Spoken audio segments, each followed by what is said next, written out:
Good morning, ladies and gentlemen. Bismillahirrahmanirrahim. Assalamualaikum warahmatullahi wabarakatuh. Shalom, Om Swastiastu, Namo Buddhaya, Salam Kebajikan, Rahayu. The Honorable Head of the National Archives of the Republic of Indonesia, Dr. Mego Pinandito, MN. Principal Secretary of the National Archives of Republic of Indonesia, Ms. Rini Agustiani, SH, MAP. Deputy of National Archival System and Information of the National Archives of the Republic of Indonesia, Ms. Wiwi Dianasari, SSI, MA. Deputy of National Records and Archive Governance, National Archive of the Republic of Indonesia, Dr. Andi Abu Bakar, SIP, MSI. The Honorable Director of Learning and Student Affairs, Ministry of Higher Education, Science and Technology of the Republic of Indonesia, Dr. Beni Bandana Jaya, ST, MT. The Honorable Director of Archival System Directory, National Archive of the Republic of Indonesia, Dr. Andes Florentinus Cristiartono, MM. The Honorable Dean of the Faculty of Humanities, Universitas Indonesia, Dr. Bondan Kanumoyoso, SSM Home. The Honorable Speakers, Emeritus Professor, Department of Human-Centered Computing, Faculty of Information Technology, Monash, University, Australia, Professor Sue McCamish, PhD. Researcher, Victoria University of Wellington, New Zealand, Alfred Chikomba, PhD. Dean of Faculty of Adab and Cultural Sciences, Senior Lecturer at Library Study, Program Universitas Islam Negeri Sunan Kalijaga, Yogyakarta, Profesor Dr. Nurdin Laudu, SAG, SSMA. Head of Postgraduate Program in Department of Library and Information Science, Universitas Indonesia, Muhammad Prabu Wibowo Eshum, MSc, PhD. The Honorable Moderator, Senior Archivist of the National Archive of the Republic of Indonesia, Mr. Raistiwar Pratama, SSMA. Distinguished lecturers of Department of Library and Information Science, Faculty of Humanities, Universitas Indonesia. Academic support staff of the Department of Library and Information Science, Faculty of Humanities, Universitas Indonesia. Our esteemed students of the Department of Library and Information Science and the Faculty of Humanities, Universitas Indonesia. Distinguished ladies and gentlemen, first of all, let us offer our praise and gratitude to God Almighty, the most gracious and the most merciful, the creator and sustainer of the universe. And my name is Sania Salsabila Wijaya. And my name is Melanie Mega Juita. We are postgraduate students in the Department of Library and Information Science, Faculty of Humanities, Universitas Indonesia. It is truly an honor and precious opportunity for us to serve as your master's ceremony this morning, Wednesday, 24th September 2025, at our grand event. The Fourth International Symposium on Document, Records, and Archives with the theme Archival Science and Archival Studies. Ladies and gentlemen, please give a big round of applause. This event is organized by National Archive of the Republic of Indonesia and joint collaboration with the Department of Library and Information Science, Faculty of Humanities, Universitas Indonesia, which is being held in a hybrid format. Excellencies, distinguished guests, participants, ladies and gentlemen, for everyone's safety and convenience, please watch the safety induction video of the Auditorium Building 1, Tuti Herati Nur Hadi, Faculty of Humanities, Universitas Indonesia. Selamat datang di Fakultas Ilmu Pengetahuan Budaya Universitas Indonesia. Sesuai dengan persyaratan K3 yang berlaku di Universitas Indonesia, kami dari Unit Pelayanan K3L FIB UI akan menyampaikan induksi keselamatan. Saat ini kita sedang berada di auditorium Gedung 1 FIB UI. Penting untuk kita mengetahui prosedur evakuasi apabila terjadi keadaan darurat. Ruangan ini memiliki 3 pintu yang dapat berfungsi sebagai pintu darurat, 2 di bagian depan dan 1 di bagian belakang. Ruangan ini juga dilengkapi dengan alat pemadam api ringan atau APAR yang terletak di setiap sudut ruangan. Apabila terjadi kebakaran, Anda diharapkan untuk tetap tenang dan jangan panik. Segera keluar melalui pintu darurat menuju titik berkumpul. Titik berkumpul berada di halaman belakang dan selasar samping kiri gedung ini.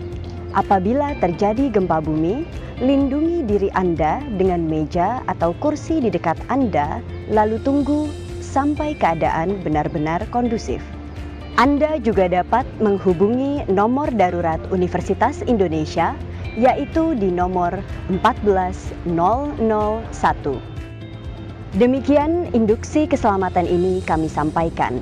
Jangan lupa untuk selalu utamakan keselamatan dan kesehatan diri Anda. Terima kasih atas perhatian Anda dan selamat beraktivitas. Excellencies, ladies and gentlemen, let us now rise to sing together our national anthem, Indonesia Raya, followed by the archival march, which will be led by Miss Flasadina Murad. Ladies and gentlemen, please be rise.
Tugas penyelenggaraan kearsipan, tak kenal lelah, kembangkan diri, terus berinovasi, melestarikan memori masa, wujudkan membagi pada negeri. Kami menjamin tersedianya kasih sebagai bukti akuntabilitas kinerja, mampu hadapi segala tantangan agar jadi bangsa Indonesia. Lembaga Kearsipan Republik Indonesia, junjung tinggi identitas bangsa, jaga warisan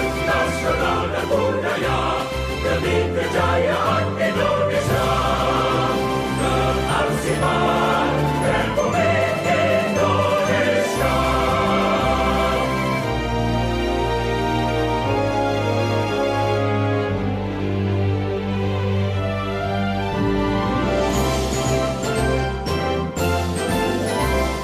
Kami lembaga kearsipan Republik Indonesia siap membangun bidang kearsipan sebagai jati diri bangsa kita.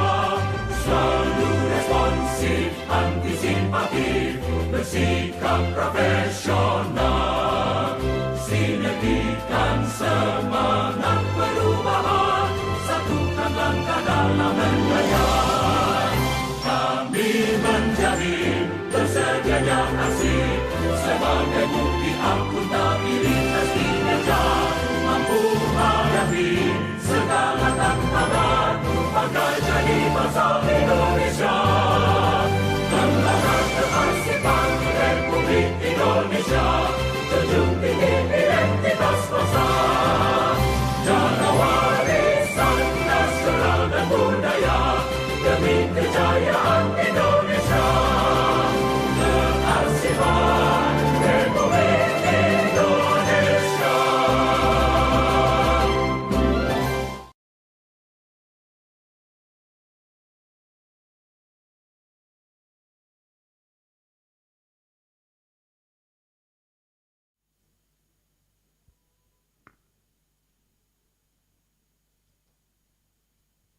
Excellencies, ladies and gentlemen, we will now proceed to the organizing committee report to be delivered by the Director of the Archival System Directorate, National Archives of the Republic of Indonesia, Dr. Florentinus Kristiartono, MM. We kindly invite Mr. Florentinus to deliver the report.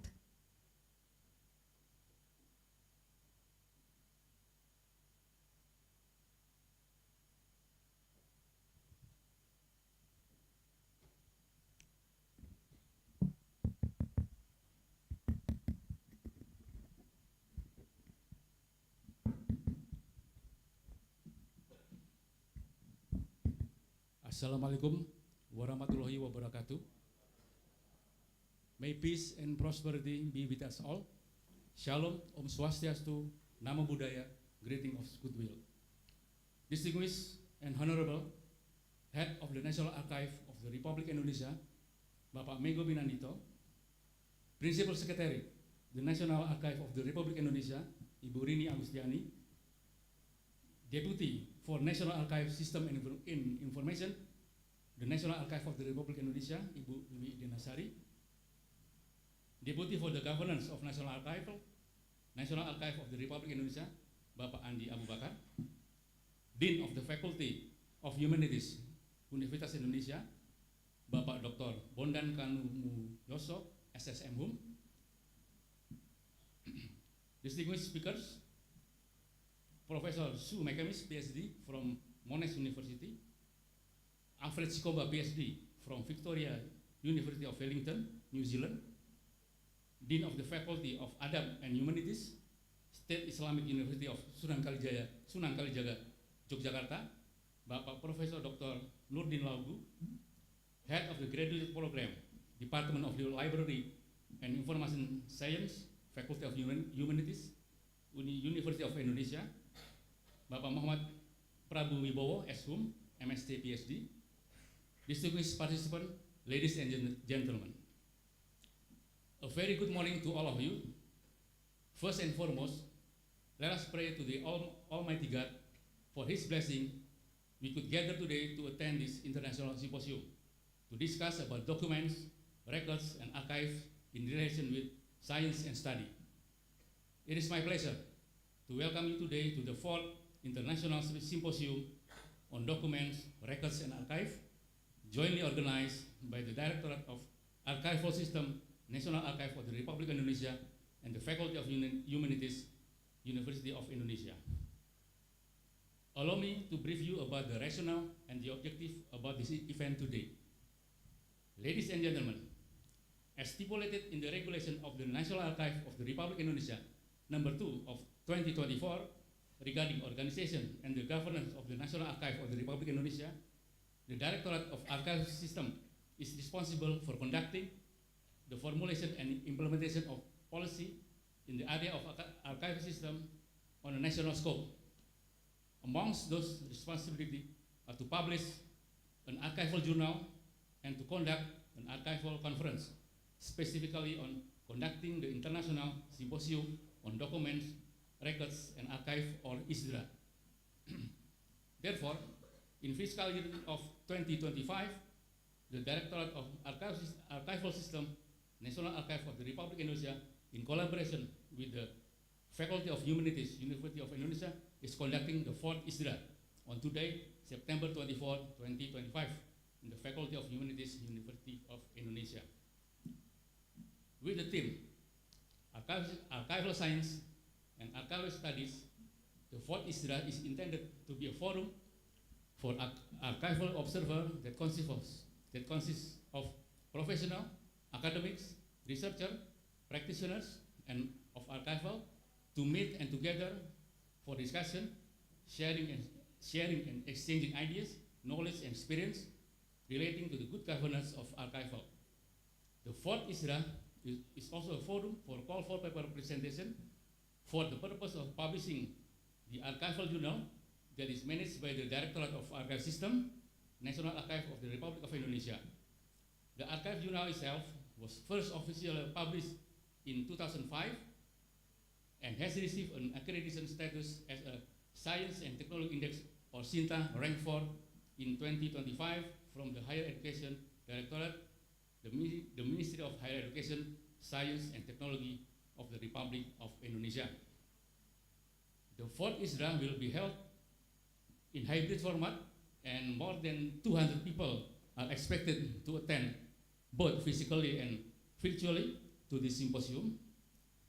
This symposium invites resource persons or speakers, both domestically and internationally, namely from State Islamic University of Sunan Kalijaga, Yogyakarta, Monash University of Australia, Victoria University of Wellington, New Zealand, and the Faculty of Humanities, University of Indonesia, including the Director of Learning and Student Affairs from the Ministry of Higher Education, Science and Technology of the Republic of Indonesia as a keynote speaker.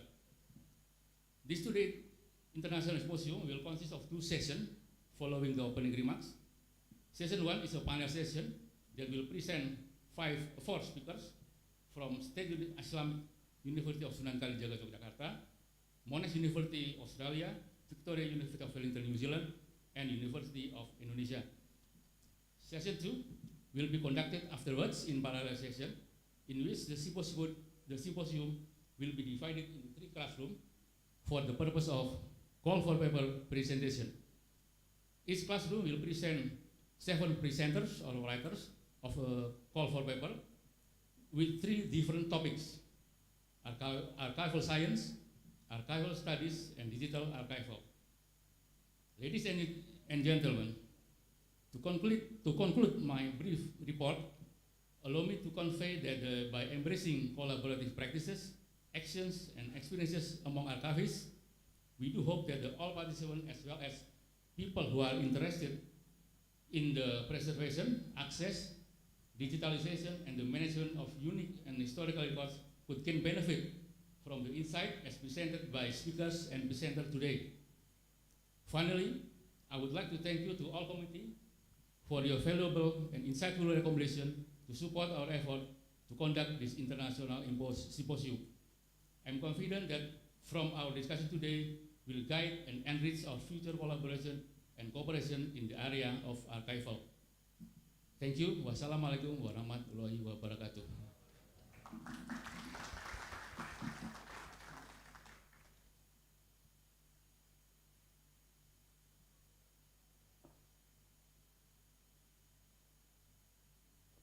Excellencies, ladies and gentlemen, we will now hear the welcoming remarks from the Dean of the Faculty of Humanities, Universitas Indonesia, Dr. Bondan Kanumoyoso, SSM Hum. To Dr. Bondan, the floor is yours.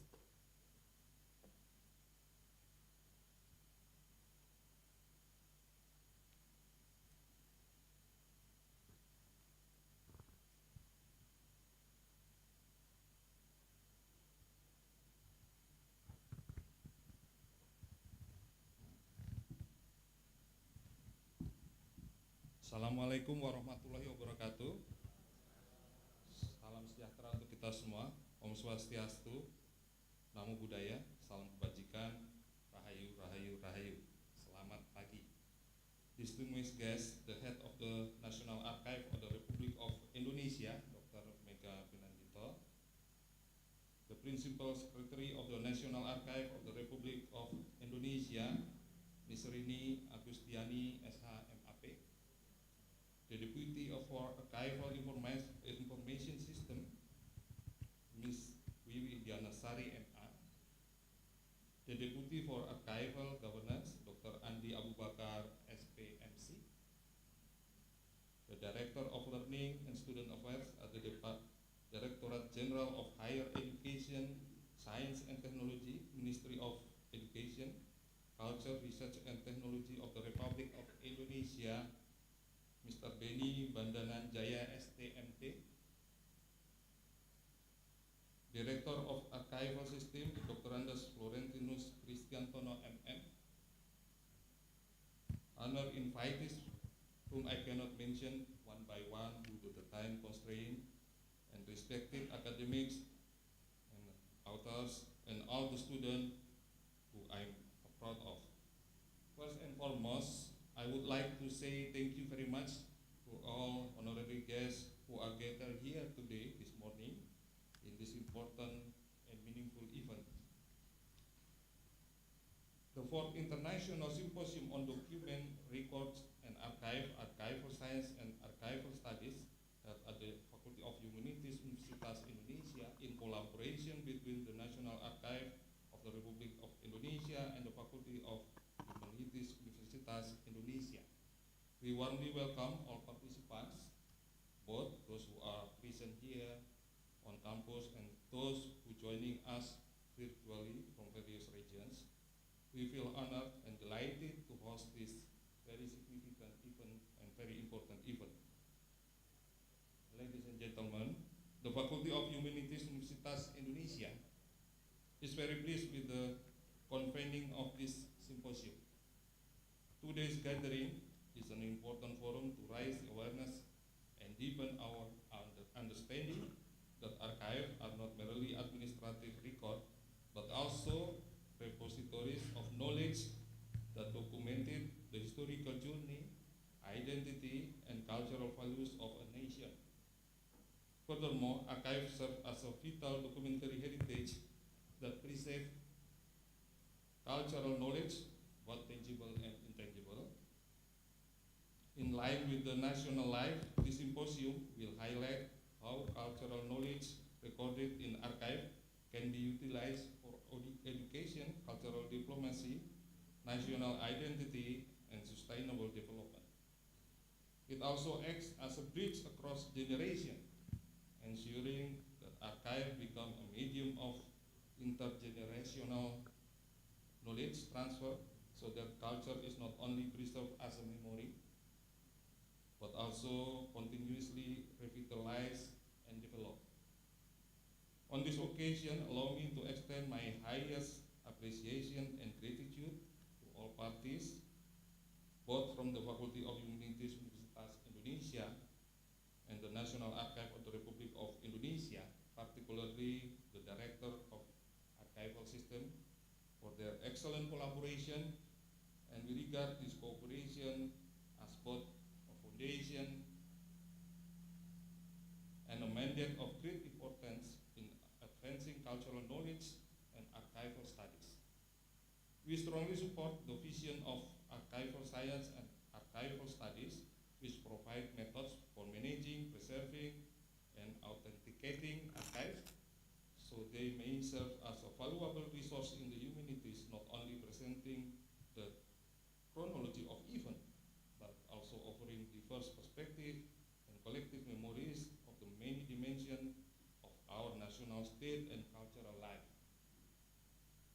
In closing, we sincerely hope that the International Symposium will proceed in open and constructive spirit, making a tangible contribution to the advancement of cultural knowledge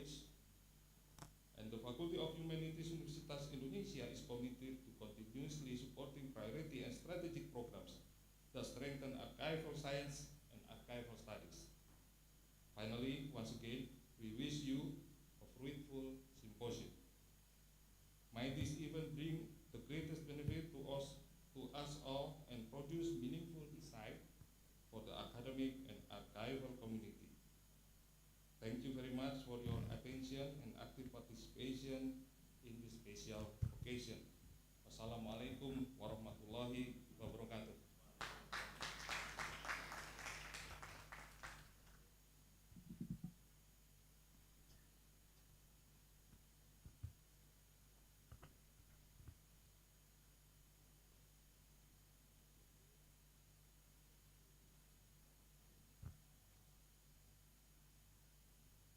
Excellencies, ladies and gentlemen, it is truly an honor for all of us to hear the speech from the Director of Learning and Student Affairs, Ministry of Higher Education, Science and Technology, Dr. Beni Bandana Jaya STMT, which will be delivered through a video. We kindly invite you to watch the following video.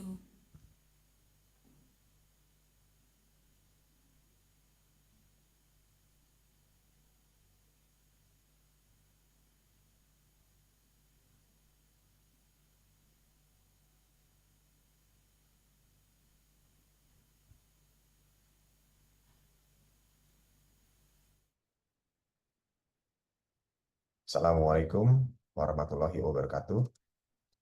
The Honorable Head of the National Archives of the Republic of Indonesia, Directors of Universitas Indonesia and the academic community, distinguished speakers from Indonesia and abroad, archivists, academics, researchers, and all respected guests.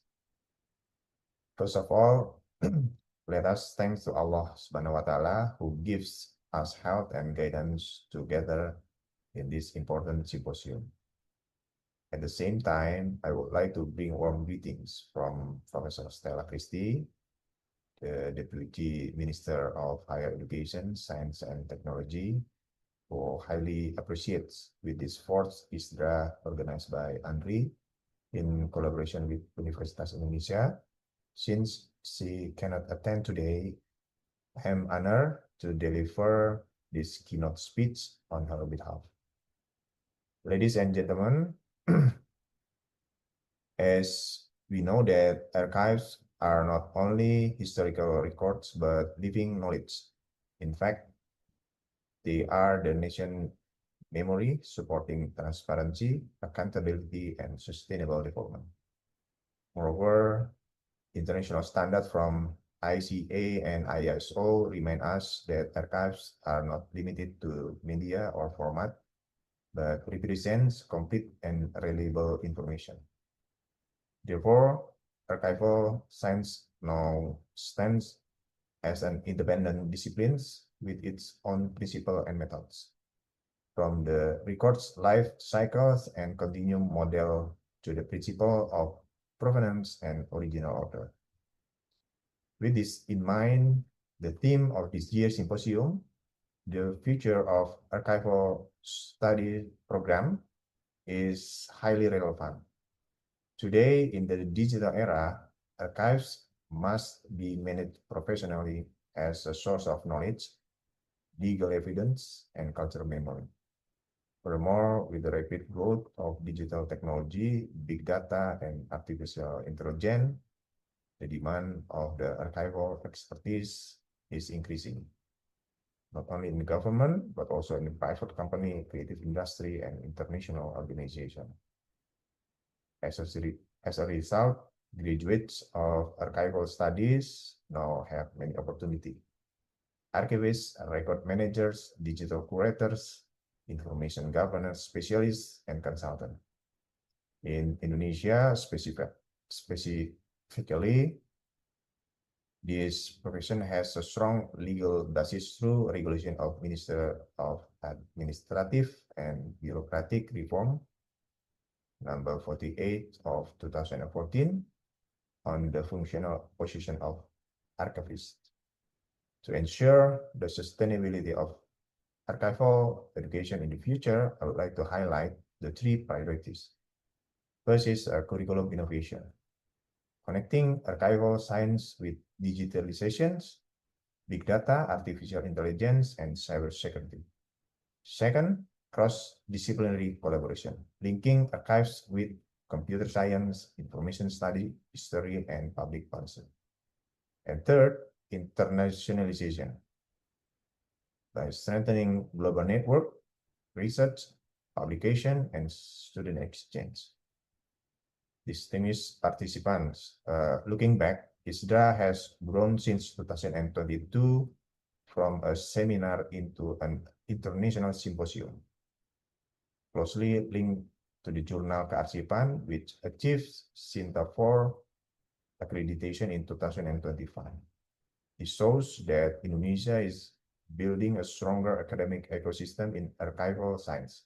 And today, with experts from Monash University, Victoria University of Wellington, and leading Indonesian university, this forum become a bridge between local knowledge and global practices. Before I close, allow me to share 3 key messages. First of all, archives are pillars of civilizations, not only administrations. Next, archival study program must be visionary, preparing graduates from digital transformation. Finally, collaboration is essential. Governments, university, archivists, and communities must work hand in hand. That concludes my remarks. I hope this symposium will be a new milestone for Indonesia archival science and also a meaningful contribution to the global community. Thank you. Assalamualaikum warahmatullahi wabarakatuh.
Bismillahirrahmanirrahim. Assalamualaikum warahmatullahi wabarakatuh. Selamat pagi, salam sejahtera bagi kita semua. The distinguished and honorable Head of the National Archives of the Republic of Indonesia, Dr. Mego Pinandito, Master of Engineering. Head of the National Archives of the Republic of Indonesia, period 2004 until 2009, Dr. Joko Utomo, MA. Distinguished and Honorable Principal Secretary of the National Archives of the Republic of Indonesia, Mrs. Rini Agustiani, SH, MAP. Deputy for the Governance of the National Archives, the National Archive of the Republic of Indonesia, Mr. Andi Abu Bakar, SIP, MSI. Dean of the Faculty of Humanities, University of Indonesia, Mr. Dr. Bondan Kanomoyo Soemhum. Director of Learning and Student Affairs, Ministry of Higher Education, Science and Technology, Dr. Beni Bandanajaya, STMT. And distinguished speakers, Professor Sue McKennis, PhD, from Monash University, Australia, Mr. Alfred Chikomba, PhD, from Victoria University of Wellington, New Zealand, Dean of the Faculty of Adab and Humanities, State Islamic University of Sunan Kalijaga, Yogyakarta, Professor Dr. Nurdin Laugu, SAG, SSMA, Head of the Graduate Program, Department of Library and Information Science, Faculty Humanities, University of Indonesia, Mr. Muhammad Prabu Wibowo, SHUM, MSc, PhD, all participants, ladies and gentlemen. First of all, let us express our gratitude for the presence of Allah Subhanahu wa Ta'ala, the Almighty God, because with His blessing and grace, we can gather today in the event, the 4th International Symposium on Document, Records, and Archives at the University of Indonesia. Today, Wednesday, September 24, 2025, which will discuss various archival matters in relation to higher education, science, and policy. I would like also to express my gratitude for the support and collaboration between the Faculty of Humanities, Universitas Indonesia, and ANRI, which made this symposium possible. This collaboration will undoubtedly continue to develop the utilization of national archives. I also extend my thanks to the speakers who attend both in person and online. I also welcome and thank you to all the invited guests and participants. Ladies and gentlemen, on this important event, I would like to invite all of us to better understand the meaning and the significance of archives and archiving itself. Allow me to begin with a simple reflection. How often do we realize that every policy decision, every academic achievement, and even every historical event in our nations is inextricably linked to the archives? Archives are witnesses, evidence, records, and link between the past, present, and the future. Archives are no longer just piles of paper, nor mere collections or digital files, but rather records that guards the nation's collective memory. Without well-management archives, we risk losing direction, repeating the same mistakes, and even failing to maintain continuity of development. In the context of the higher education, archives have a deeper meaning. They are not merely administrative matters, but more than that, they serve as the foundation of knowledge, policy, innovation, and the identity of the university. Imagine if the research process and results, dissertation, and scientific works of lecturers, professors, and students were not properly documented. Universities would lose their intellectual heritage. Future generations would struggle to trace the ideas, new discoveries, innovation, and even criticism that emerged from the campus. Academic archives are fundamental to the development of science and technology. Much cutting-edge research worldwide stems from the discovery of previously neglected archives.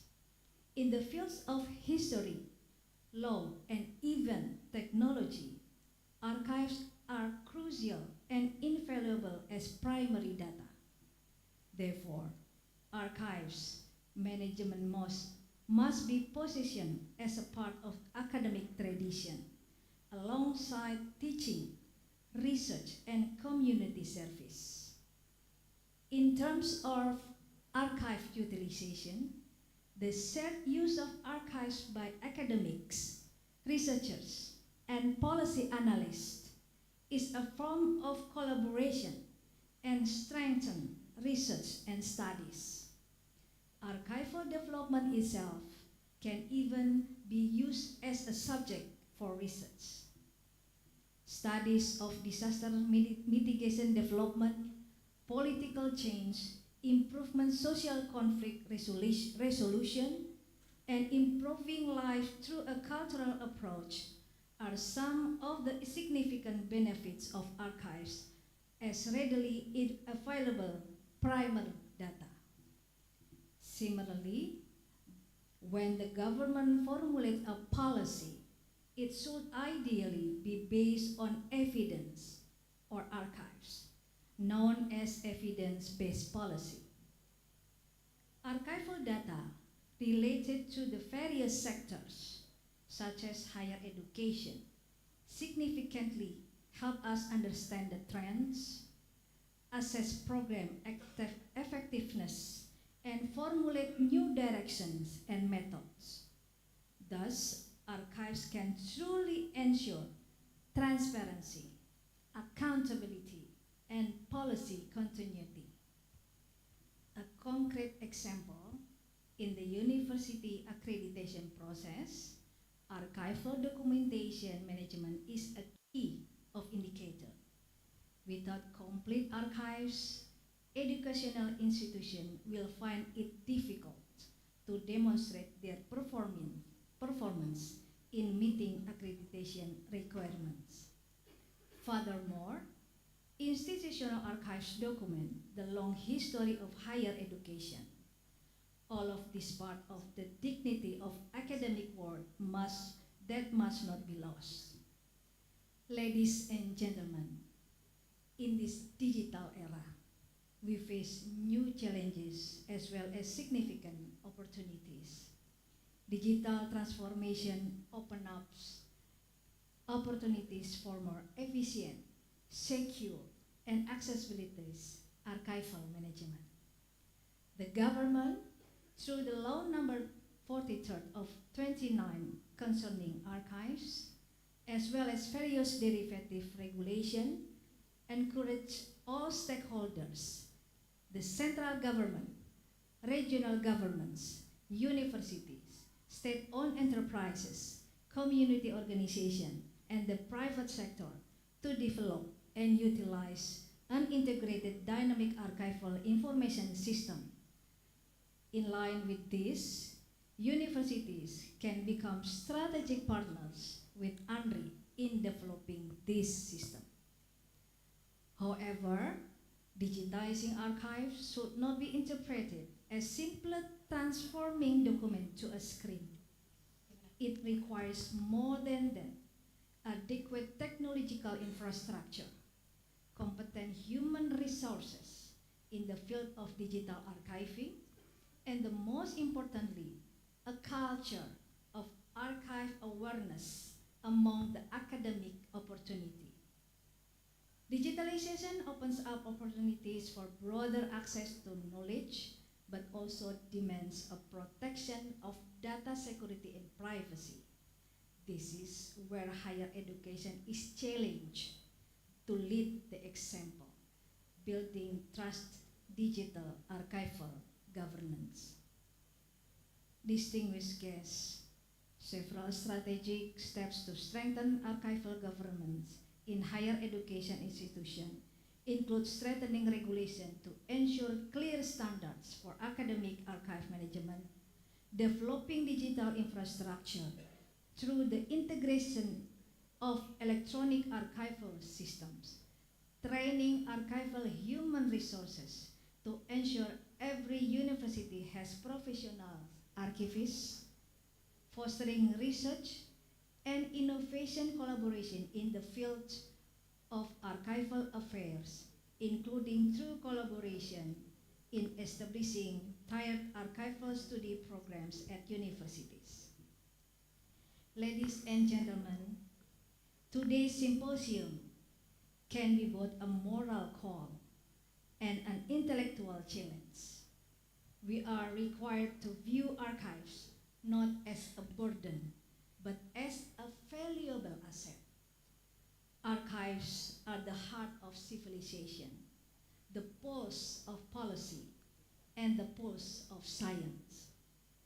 Therefore, I invite all members of the academic community to make archives part of the scientific traditions, integrate archives in the policy and governance, and work together to build an archive-based higher education ecosystem rooted in science and grounded in valid data. May this symposium forum become a forum for generating fresh ideas, concrete strategies, and a shared commitment to strengthening Indonesian archives. Through this gathering of experts, researchers, and archival observers, it is hoped that this event will encourage archival observers, especially archivists, to go beyond merely carrying out technical and administrative tasks, but also to make positive contribution to the development of archival science, archival studies, and digital archiving. In closing with words, Bismillahirrahmanirrahim, I officially declare the 4th International Symposium on Document, Records, and Archives at the University of Indonesia on September 24, 2025. The symposium is now officially open. Ladies and gentlemen, please give a warm round of applause. May Allah Subhanahu wa Ta'ala continue to bestow His mercy and blessing upon us all. Thank you for your attention. Wassalamualaikum warahmatullahi wabarakatuh. We kindly request Ms. Wiwi to remain on the stage. Excellencies, ladies and gentlemen, our next agenda is the exchange of token of appreciation. We kindly invite to the stage the Principal Secretary, National Archive of the Republic of Indonesia, Ms. Rini Agustiani, SH-MAP, accompanied by the Deputy of National Archival System and Information, National Archive of the Republic of Indonesia, Ms. Wiwi Dianasari, SSI-MA, and the Dean of the Faculty of Humanities, Universitas Indonesia, Dr. Bondan Kanumoyoso, SSM-Hum, to the stage.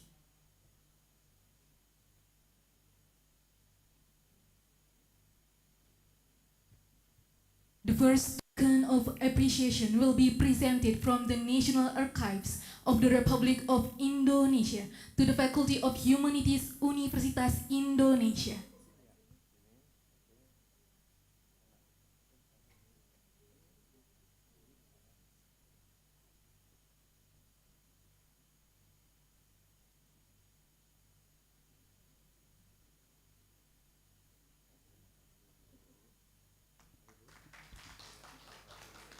The second token of appreciation will be presented from Faculty of Humanities, Universitas Indonesia, to the National Archives of the Republic of Indonesia.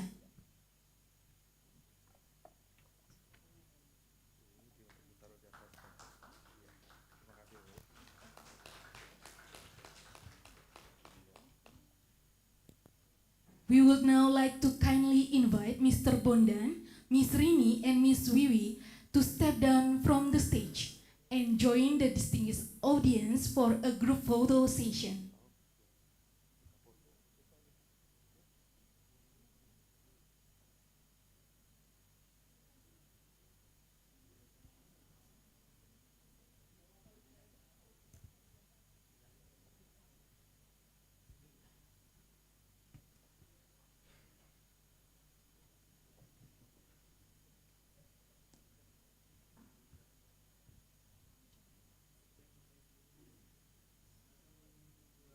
Our distinguished guests, please be rise.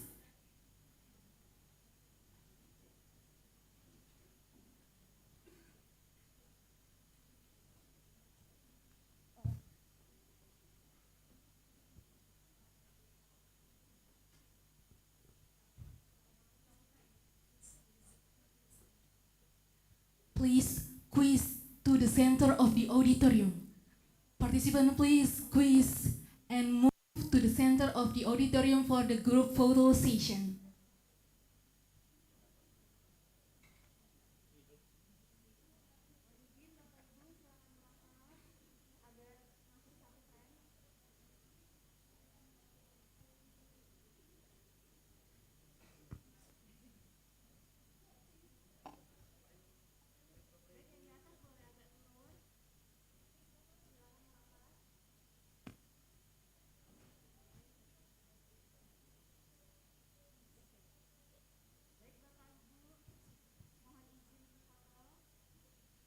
Tiga, dua, satu. Oke, another pose. Oke, boleh. Boleh dengan tangannya salam arsip Bapak Ibu, jadi dibentuk huruf A seperti itu. Baik, 3, 2, 1.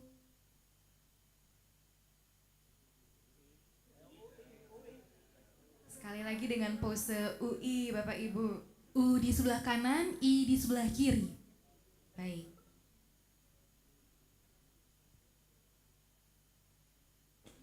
Tiga, dua, satu. Baik, terima kasih Bapak Ibu. Thank you very much for your cooperation. Ladies and gentlemen, please be seated again and return to your places.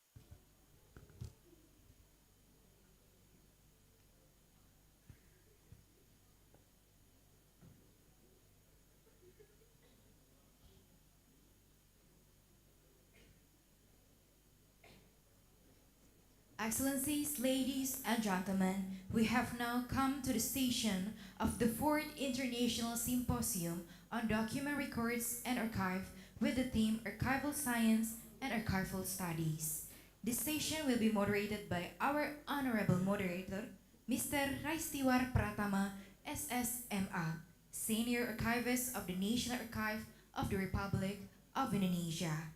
Our distinguished speakers for today are Emeritus Professor, Department of Human-Centered Computing, Faculty of Information Technology, Monash University, Australia, Professor Sumi Kemis, PhD, joining us virtually.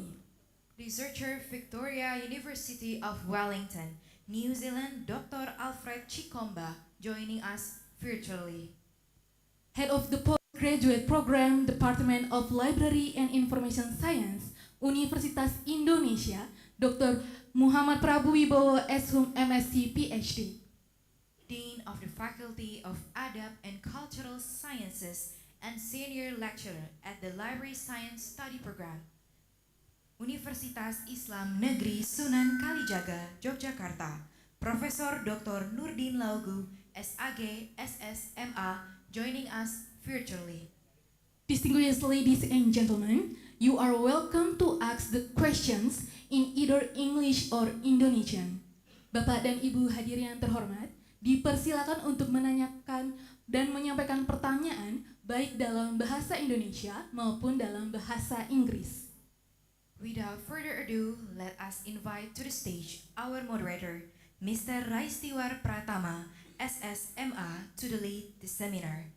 Ladies and gentlemen, please give him a warm round of applause.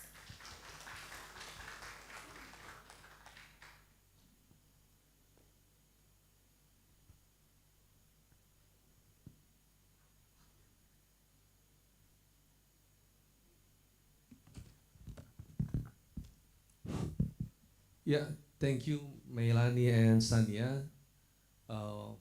Thank you, the participants. We are in the main session of the event. We have 4 speakers. 2 will be delivering their presentation online, and the first one will be offline. Switch the schedule because some technical issues. So to Mas Prabu, please go to the stage here, accompany me. And Pak Nurdin, are you already in the Zoom? Prof. Nurdin Laugu?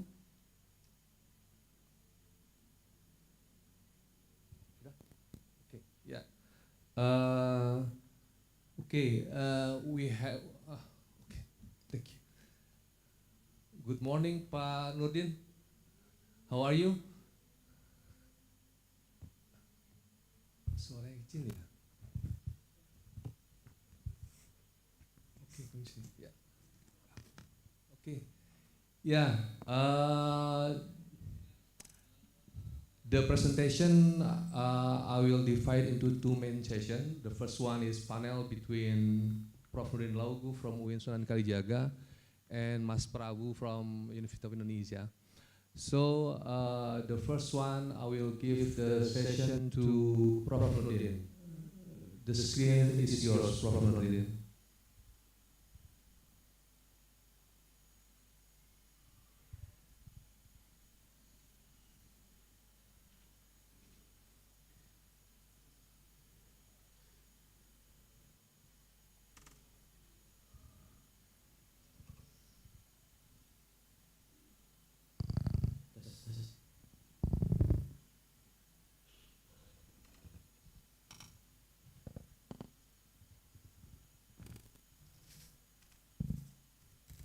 Please start. Go ahead, Nurdin.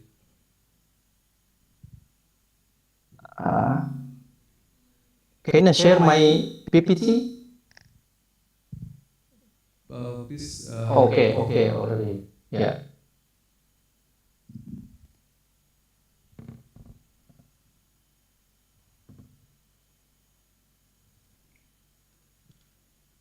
Sorry.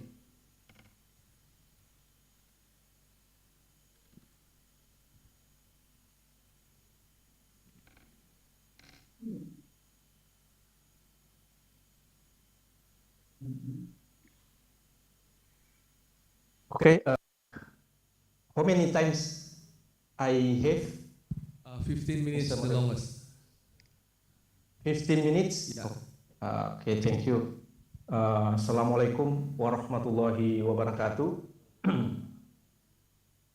Good morning, ladies and gentlemen. First of all, allow me to first to deliver my heartfelt gratitude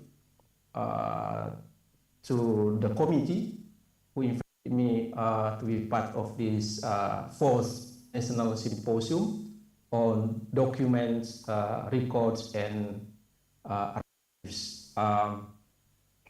Before coming further, I would like to give or make or propose a sort of pre-discussions point to argue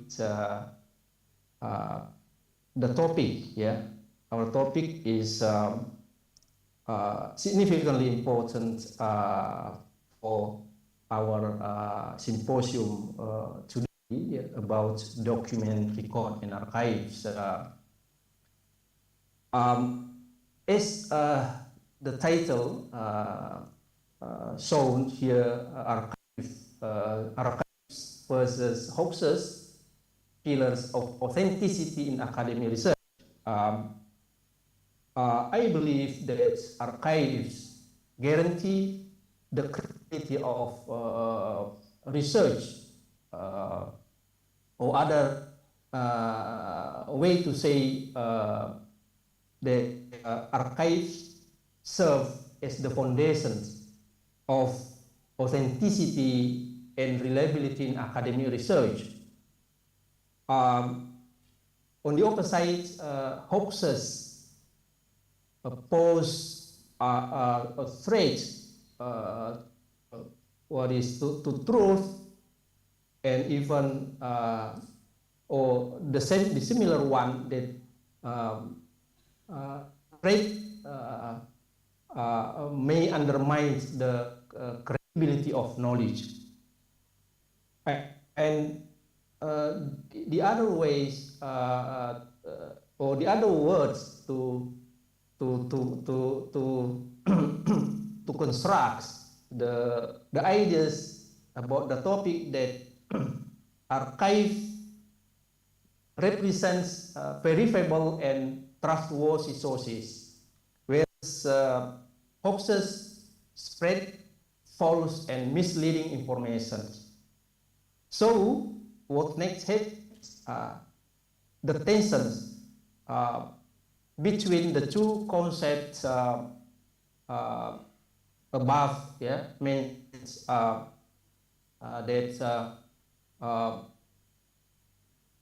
I mean that it's automatically determines the quality, credibility, and integrity of academic research. And this is what I said, that it is about a pre-discussion point to highlight the importance of this topic. Okay, let's next see the about the journey of the archives. Yeah. So this can be seen in a glance, an overview of archival periodizations, and I designed into what is six phases or six periods. Yeah, the first we can see is ancient periods. Yeah, ancient periods before the 5th century AD. Yeah, the archives already became a very, very fundamental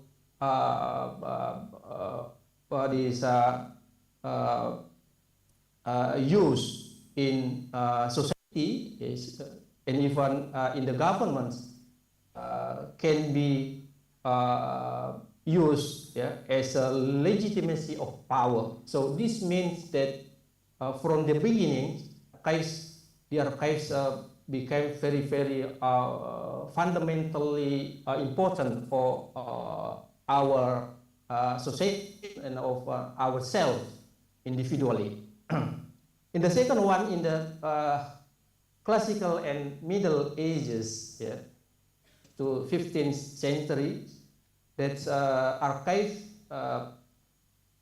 still more or less similar, but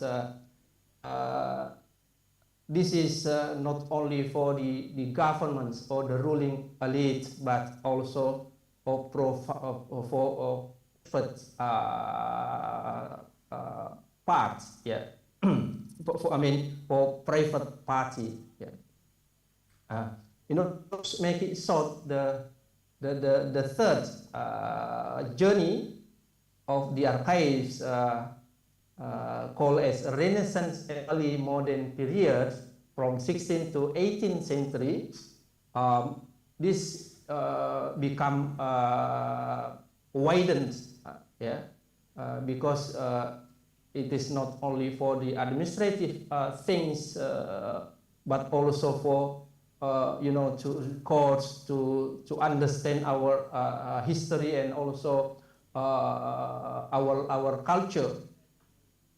And the fourth period is a modern era, yeah, from 16th to mid 20th century, and this is a very, very important for the archive itself, yeah, because this period archive was recognized as a science, not only for even as administrative or as a tools for any interest, but this what is got its attention as a knowledge or as a science. And the the next or the fifth contemporary periods start from the mid 20th to late 20th century. This is also important, significant point in archive, yeah, because after the you know, in the time of the World War II, you know, there are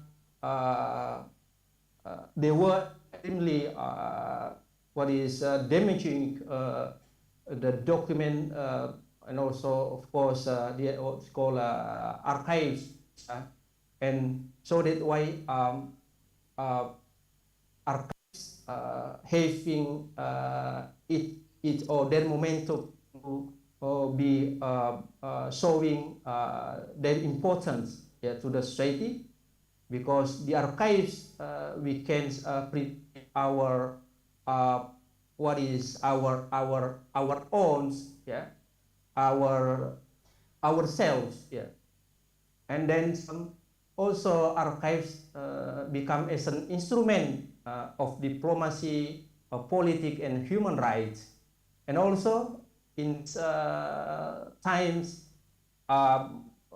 the ACA what is becomes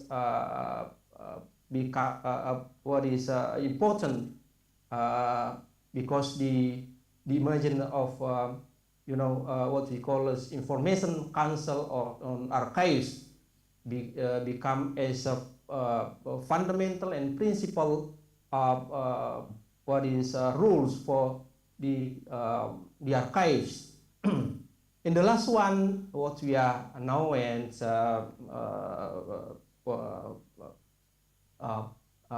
what we call 21st century and to present,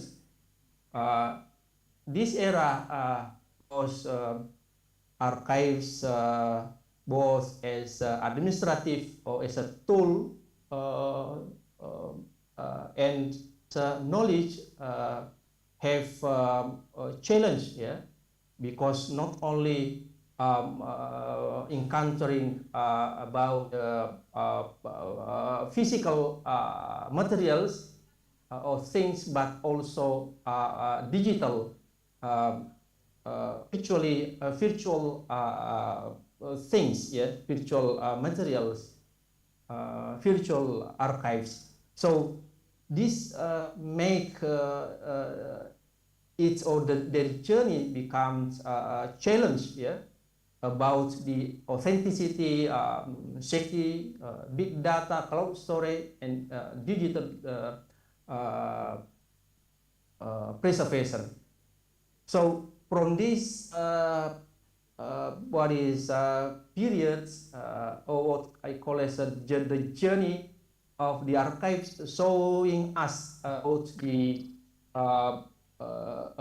importance and not only important but significantly and crucial important for our life, yeah, both as a individual context and what is collective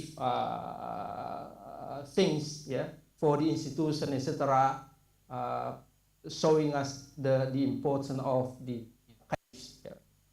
Okay, next to see a bit about the general definition. I mean, I will just to show it once definition about this archive from Schellenberg to show us this about what is the archives that related to what is the related to research and the archives preserved for reference. Yeah. So this is these definitions connected to our topic topic of this presentation. In the hoaxes, yeah, hoaxes, yeah, is about information, fake news, or even called as a fact. Fact is something what is it is not what is it is not wrong in empirical in reality, but because of the facts are used are used or for twist and fabricates for the purpose of jokes and or serious ones, yeah. So let's say in many cases in political in political issues, something is actually what is something is not wrong, but it is twist, yeah, or made for to fraud somebody, etc. So fundamentally difference you see that archive is original, of course, and hoax is a wild information not in with the reality. And then archive versus hoaxes, yeah. Archive is authentic source, yeah. Archive authentic records or document notes, data, reports that serve as a primary in research. So this is show us what is to remain us as a researcher, not only lecturers but all researchers should believe that archives is a very important for getting what is data, and the hoax and the hoaxes is a threat, yeah. Hoaxes infiltrate through fake news, manipulative data, or unclear sources, misleading the direction of research, producing false conclusion, and even actually endangering public policy. This demonstrates the urgency of critical thinking and source criticism in order to make our research reliable. And then hoaxes and threats to science. There are three things. Yeah, several hoaxes have influenced public opinion and research, such as the issue of vaccines and OTCism in the case of N. Wakefield, 1998, etc. Such cases impacted, of course, on the academic bias, damage of reputation, public misinformation. And also digital era has played in accelerating the spread of at all level and group in society. So we have to be very carefully and honest about the emergence of the hoaxes in our research in order to counter that kind of things. Of course, that the solution is to refer to what we call as archives. The position of archive in research can be seen in three groups. Archive as a valid primary source, archive as a verifiable scientific evidence, and also archive as guardian of the collective memory of science.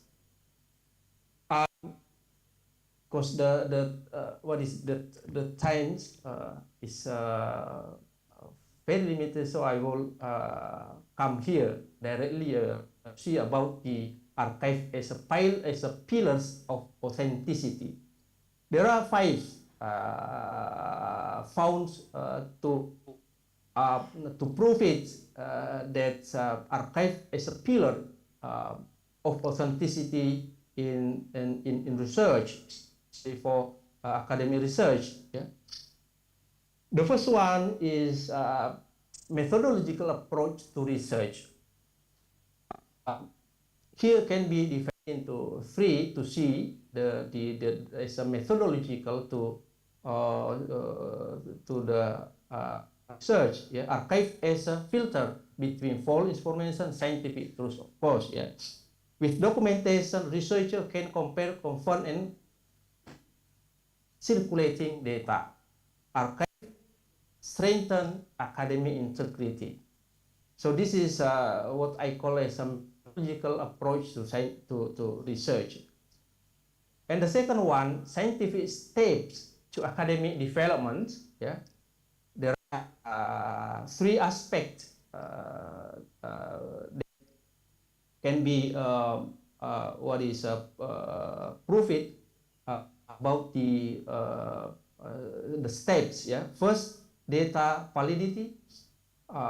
Archives provide authentication mechanism to ensure the data. So research data has a valid and reliable basis. And the third one, archival principle. Archive are run on the principle authenticity, reliability, and accountability, and ensuring data is not manipulated and be paid for. Yeah. And buffer institution because this is so I think fundamental aspect, yeah, to our research becomes scientifically accepted. Yeah, archival institution, libraries, and digital repositories act as a guardian of authenticity, and this providing access for researcher and the public. Yeah,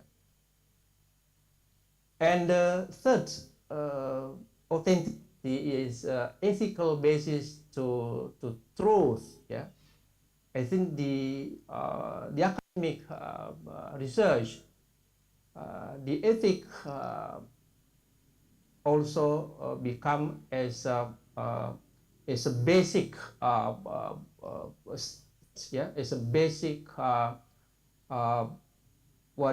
element to be able to achieve the academic competencies in research. Researchers are required to uphold ethics by only using verified data. Also, the use of archives is not just technical, but also a moral responsibility to maintain scientific truth. Without authenticity, research loses public trust. Yeah. And the fourth pillars, historical records for originality. This is, of course, very important, and we understand, we know, we are aware that archives is the king of the history. Yeah. So our preserve traces of knowledge, history, and national identity. And also, modern research can only be solid if it stands on the pillars of archival authenticity.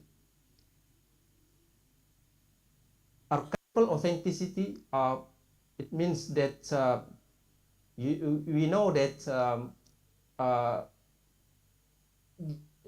what is the archives are also open to be what is twisted, fabricated for certain interests, and so we need also to be full, yeah, to treat the archives as a reference for our research, and also be a shield against information distortions and hoaxes that have the potential to erase and manipulate history. Okay, the last pillars is the future for societal development. There are at least four aspects that can be looked at as challenge and opportunity in terms of use the archive as a reference, as a material for conducting or writing our research. Post archive digitations, for risk of manipulation, falsification, and loss of original context. But the opportunity is easier, faster, and broader archive access. So this is, the opposite ones. Both are opposite. And then the second one is open access and repository. Data security, privacy, and authorization issues is a challenge, but it's an opportunity that scientific repositories and open archives expands the reach of research. And the third one, big data archives, is challenge. In this context, the search of big data is making long-term curation and preservation difficult. But the opportunity is potential for interdisciplinary analysis and research innovations. And last one, collaborations. Fragmentation and collaboration collaboration and limitation of digital infrastructure is challenge, but becomes energy between a researcher, archivist, and the community, strengthening the authority, the authenticity is an opportunity for us to treat the archive as pillars, as important elements in our research. Okay, we come to the last point. I mean, the conclusions. First, we have 4 here conclusions, and the first one, archives is not just a storage, but a shield of scientific truth. The second, thought archives research is just opinions. With archives, research become evidence. This is a sort of conclusions. And it is open to be discussed. And the importance of archival literacy for today's researcher. And the last one, archives is the last bastion of truth, while hoaxes is a virus that can destroy the validity of the research. Thank you. I think that's all, Mr. Moderator. Thank you, Prof. Rin, for your presentation. It's more about just the relation between archives and hoaxes, but also about maintaining research, the integrity of the research, the qualified ones, and as long as the archives holds their authenticities, we can assure that there will be no hoaxes, no more fake news and others. Okay, the second speaker is here offline, fortunately. Mas Prabu Wibowo, he will deliver some important issues and development about archival science, especially in connection with records management. Okay, Mas Prabu, the stage is yours.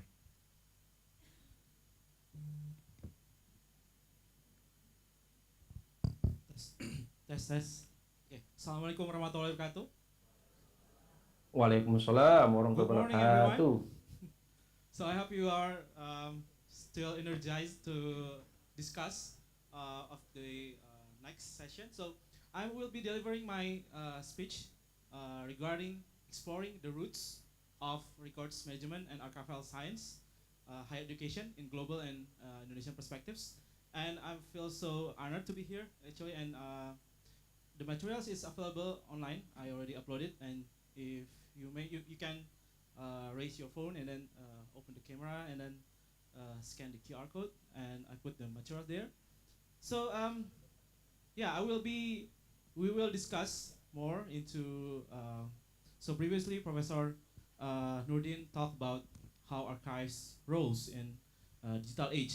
So I'm more into the higher education, the program, the study program. As you may all know that we are currently in the Faculty of Humanities, and one of the organizing committee is coming from the Department of Library Science. And you may wonder, why? Why is the Department of Library Science? Why not the history, for example, or why not the other programs?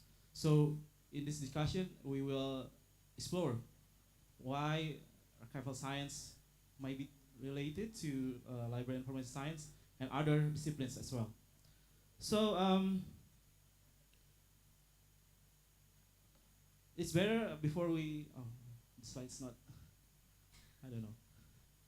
Okay, so before we move further to the discussion, let's connect. And I mean, this symposium is also has a purpose to expand our network. And feel free to add me in LinkedIn, and then so it's very nice to meet you. So I'm the graduate, the head of the graduate program at the Library of Information Science, and we just opened our doctoral program of information studies.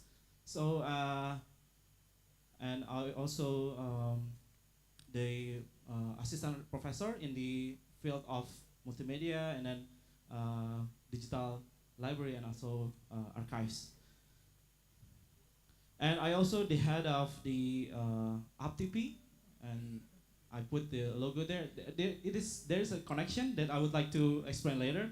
It's APTP is basically the association of the library and information science and also archival science association in Indonesia. And yeah, I will show you the relation of those in this discussion. So to begin our discussion, I would like to raise some questions. So sorry, it takes time to change the slides. And there are actually several questions that I would like to discuss here. And I got so many questions from potential students. For example, how many of you are archivists here? Or planning to be an archivist? Yeah, it's a lot. Yeah, you are already in National Archives, and most of you are archivists. And I got so many questions, for example, for archivists. When we often deliver social open house for the graduate program, and then many people ask me like, if I'm an archivist, and is it okay if I study in your program in the Department of Library Information Science? And the question is actually makes sense because the name doesn't contain any word of archives, right? I mean, the Department of Library and Information Science.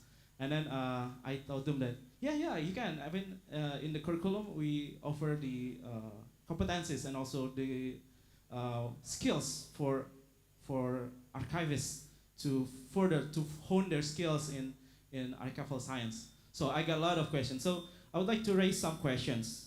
And how has records management and also archival science developed over time in global and Indonesian context? And what are the educational pathways? So let's say you want to become an archivist here. What are the correct or what are the relevant study programs that would like to pursue in the future? And what are the most relevant programs? And also, is there any relationships between library and information science and also the archival science? And then how do Indonesian archivists and records managers gain their competencies through higher education? So hopefully these questions can be answered during our discussion. And I would like to begin with the defining the profession of archivist and record manager. So according to the laws of the 43rd laws of 2009 regarding archivist, archivist is basically the people that has the profession that has competence in archival science. So let's say you want to be an archivist, it needs to be you need to get to learn the competencies through higher to education and training, and then they have functions and the duties, responsibilities to carry on the archival activities. So during your education, let's say in regarding archival science, there are there are a lot of courses that teach you to of the competencies and skills. And then let's say you want to become a functional archivist, there is another exam. So it raises another questions. So what kinds of education that you need to take to become an archivist? Is it library and forensic science? Or is it history? Or is it linguistics, language science? And or is it any other, or let's say public administration? And yeah, these are the questions that we would like to discuss in this session. And where is it rooted from, the archival science? Is it come from, let's say, library and forensic science or other disciplines? So this is the agenda for the, today's discussion. It's not, it will be quick, it's just, to ignite the discussion, and we will we'll have more discussion for the session. So for the global perspectives, I raise some papers. So it is from papers from North America. It's from Cox. Cox is actually one of the most revered scientists in archival science. Cox and Yekel. Yekel is actually my professor during my postdoc. She was in the University of Michigan, and then she just retired last year. So they published a paper regarding archival education in North America, library and information science schools. And then I raised, I put another literature from Scandinavia, because I also graduated from Sweden, and so I think it's very nice to raise some discussion regarding archival science in Scandinavia. And then in China as well, there is a study of the roots of archival science in China, and then in in Brazil, and then in Thailand. I intentionally not including the Australia. Australia has also one of the program in archival science, but since I saw that Professor Su will talk, and I think it's better to have her to talk more regarding the archival science in Australia. So what happens in Indonesia, and we will compare all of the findings through this session. So basically, in North America, the archival science can be traced back to 1934. During the founding of the National Archives in 1934, there are a lot of people are asking the high demands of archivists there, and then there's also a shift in North America from training. There was the education was coming from the training, because there are high demand of archivists. They need a quick to fulfill those requests. So it's coming from the training and then becoming academic discipline, and then it's coming actually from library science. It's coming from American Library Association. It becomes AHA, American Historical Association. So what happens right now is that in North America, and since I studied there for my doctoral program, I can say that archival science becoming specialization in the program. So it's not basically a dedicated program to train archivists, but it's more into specialization in the library information science, and still relevant today. Even though the paper is published in 2001, it's still relevant in current condition. And then, yeah, the summarized finding from this paper is that it is rooted back, developed mainly within the library and information science, because it has related courses. It has courses in rare books materials, because it was a book before publication, and then when it becomes like very old, it becomes archives, right? And then so the key challenge for this paper is that you need to balance between the theory and also the identity of library information traditions. So yeah, I mean, in the North America, it's rooted back from library information science, and then what happens is that there is a lack of commitment of archival professional associations to further make it dedicated program. So that's what happened. I just reporting what the study says. So yeah, there's a lack of commitment. I think it can be raised in discussion in this session. And then what? Furthermore, and then regarding the nomenclature is very important as well. The name of the program. So in many North American universities has, as I mentioned before, is one of the specialization in library information science. So because in the North America and in the U.S. you can pursue major and minor. So let's say you are accepted in the biological science, and then you would like to study further regarding library science or archival science. So you can have minor, something like joint degree, something, and then but it's not happening in Indonesia. So what happening there?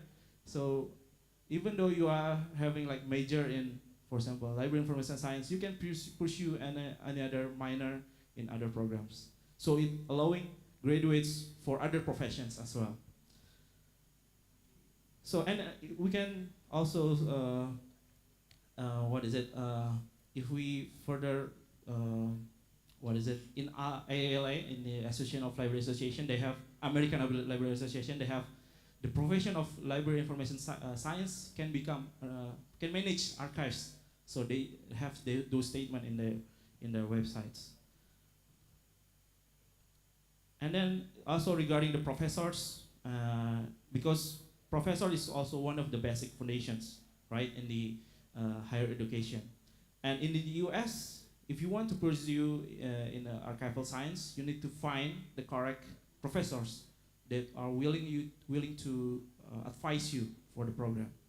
And it also reflected in the facilities, the laboratories, and also the other facilities, for example, to practice their skills in archival management. And what happens there is that there are increased expansion regarding full-time faculty in the US. And we will compare this in Indonesia, and then after that, in the later slides. And then the curriculum, the courses, we can, actually, I'm sorry, it's too small to see, but what I'm trying to explain is that in North America, they have core courses regarding archival science. They have introduction. I'm sure it's supposed to be another next slide, but it doesn't appear in the. I'm sorry. Let's wait. Okay, there.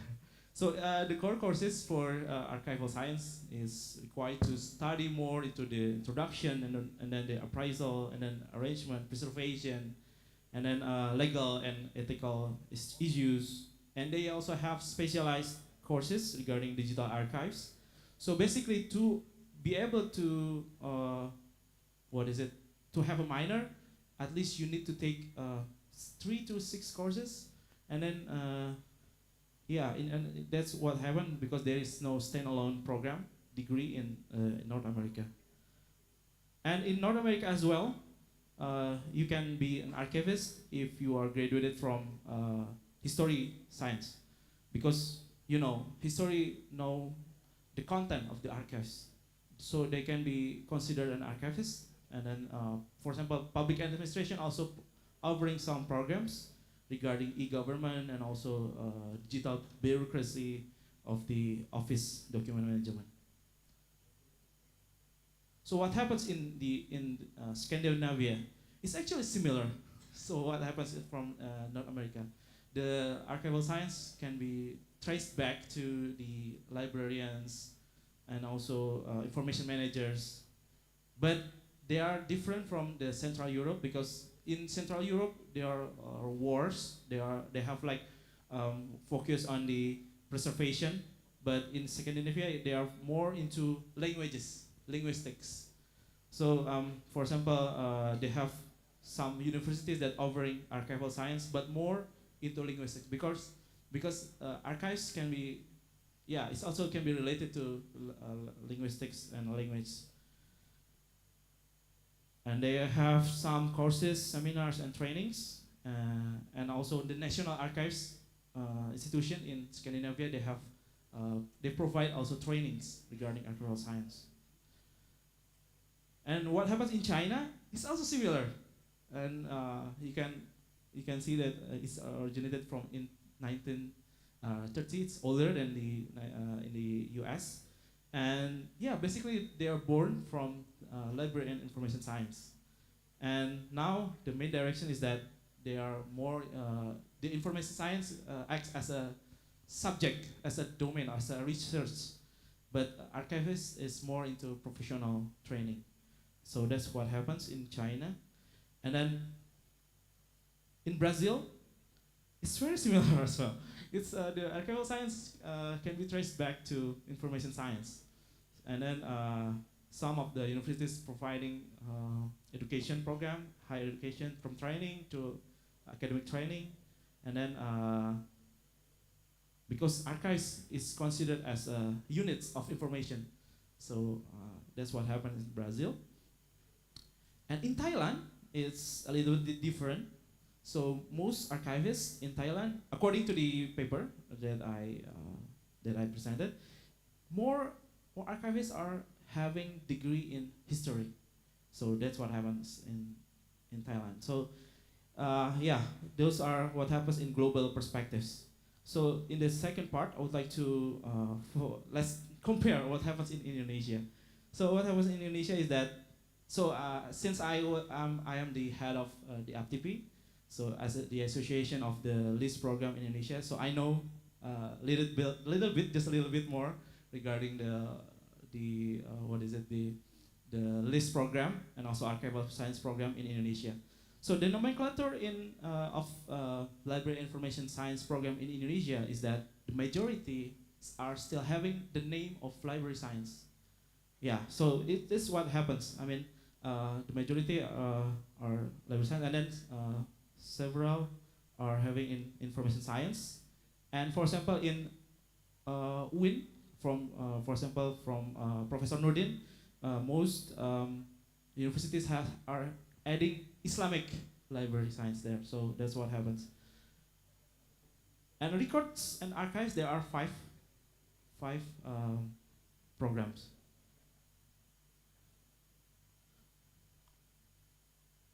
Sorry.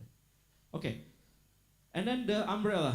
Most programs are under the Faculty of Humanities. So yeah, because Faculty of Humanities are exploring research and studies regarding cultural aspects of the media or information. So it's what happens here is that yeah, many LIST programs, information studies program, and archival science fall into the Faculty of Humanities, including the linguistics and also the history program here in the University of Indonesia. And it also reflected in the type of professors, and then also of the orientation. The study orientation is more into cultural.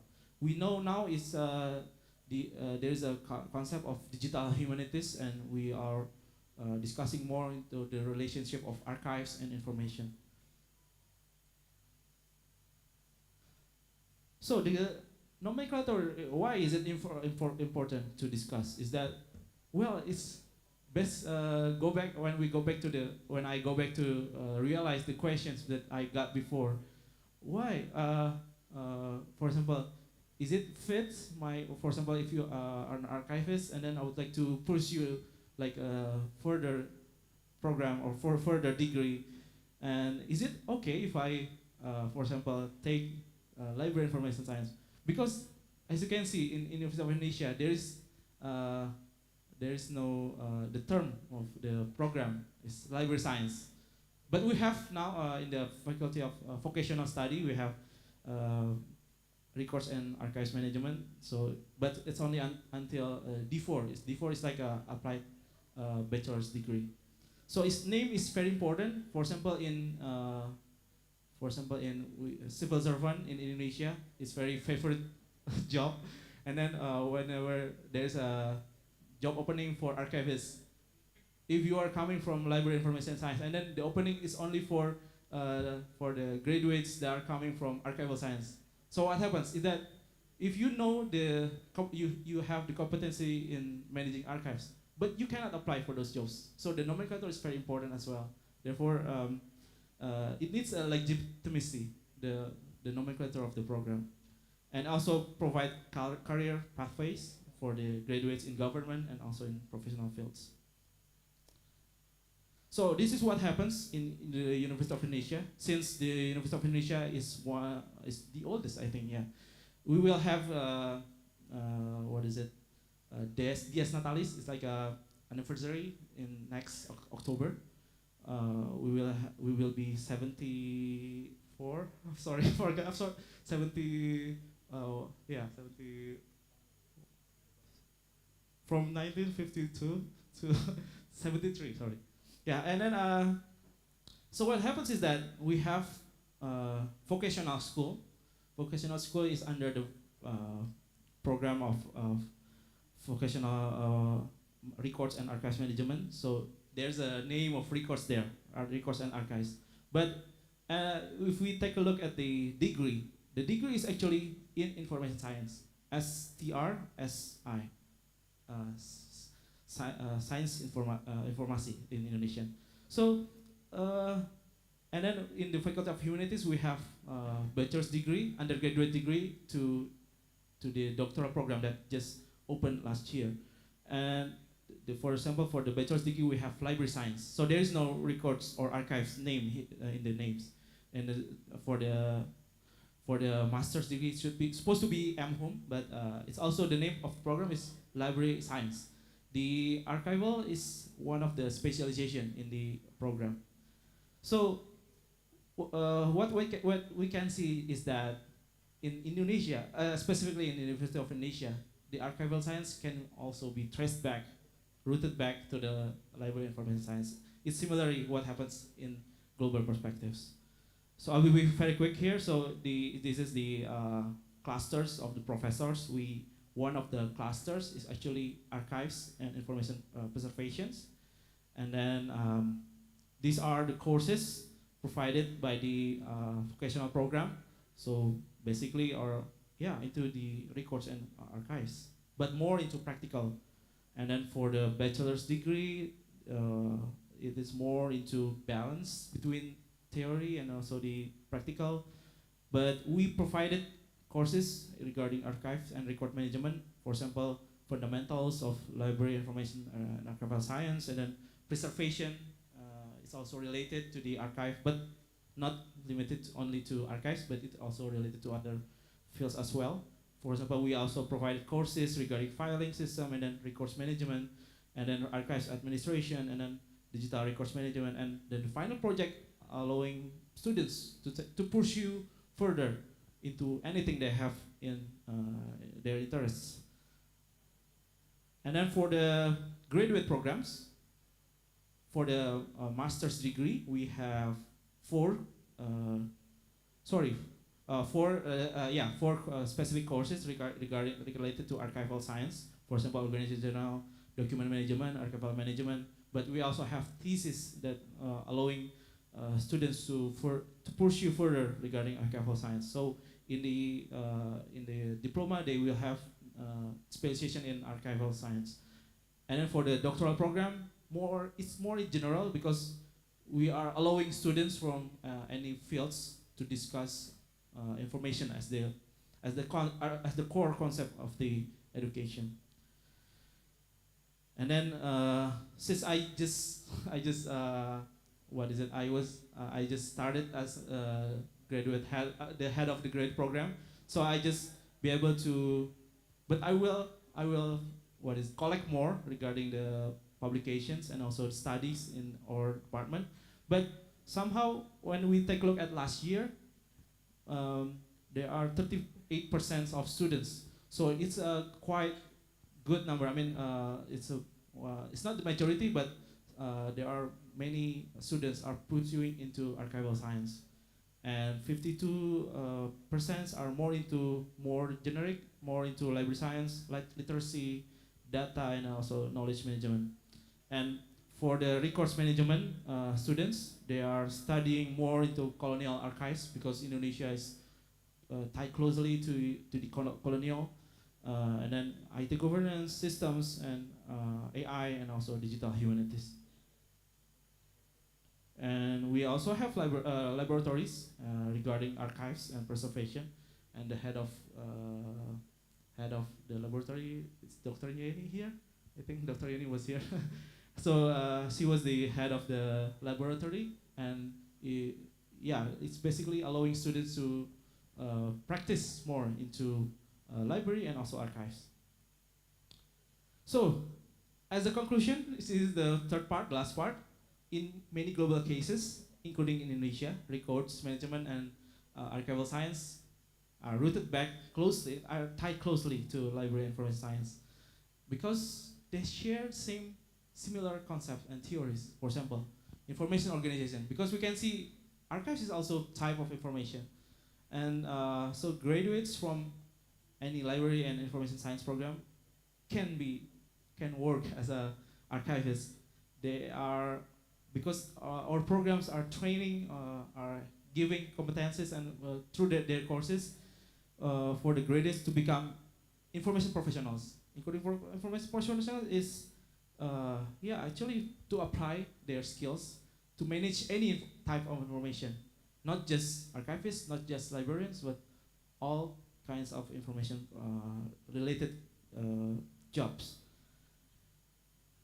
And then if we can also see the similarities of the information science, records management, and also data management, because they have life cycle. They have cycle from the creation, from the storage, from the classification. Yeah, they are really similar in concepts and also in the practice. So it's very related.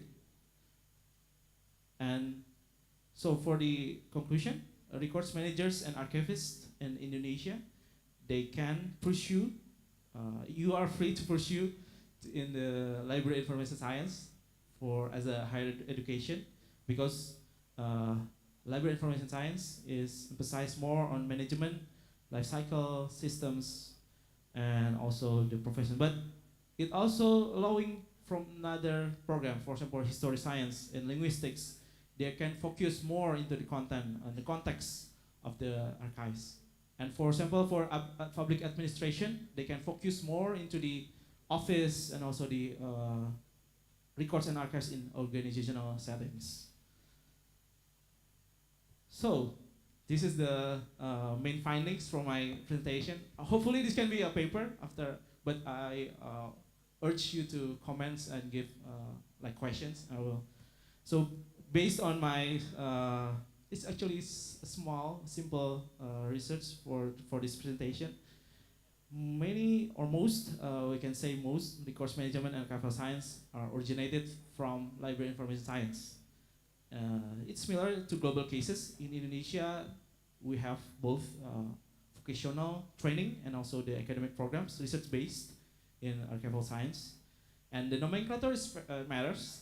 Yeah, the name matters for the academic identity, research scope, and also the professional recognition, and the higher education programs in the future. If you are, for example, if let's say you are willing to create a new program regarding archival, you need to have clear standards, competencies, what's provided in the program. And then future development of the higher education should integrate, because we are living in the digital and data age of digital age. So digital archives, digital humanities, and AI we have to integrate those into the curriculums.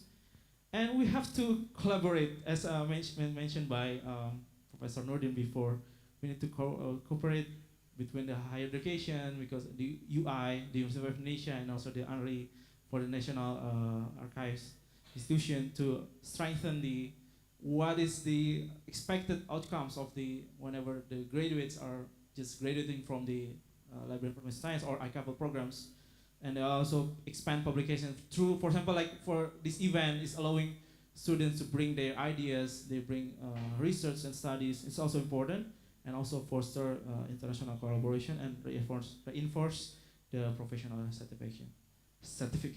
Okay, I think that's all for the ignition for today's discussion, and I would like to hear more from you all, and thank you, and yeah, I will get turn back to the moderator. Yeah. Thank you, Mas Paru, for sparkling many interesting ideas about the similarities and somehow the uniqueness of the programs, both in library science and records and archives management program. It might be a little bit practical, but also more about doing research in collaborative ways between other fields. Mas Prabu also give us backgrounds to know our roots by traveling around, go abroad, yeah, between America, parts of Asia, and then we are continuing the speakers who will deliver about the global issues in archival science development, archival studies development, mainly from Australian perspective. Prof. Su Mokemis, are you already joined us? Have you joined the Zoom, Professor Su?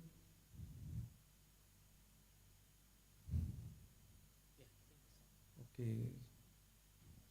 Please give her spotlight in the screen. Put her in the spotlight. I already stopped my screen, so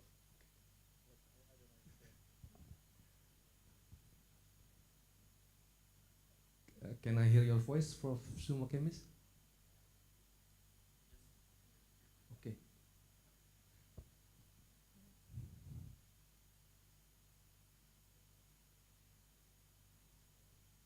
Can you hear me? Yes, loud and clear.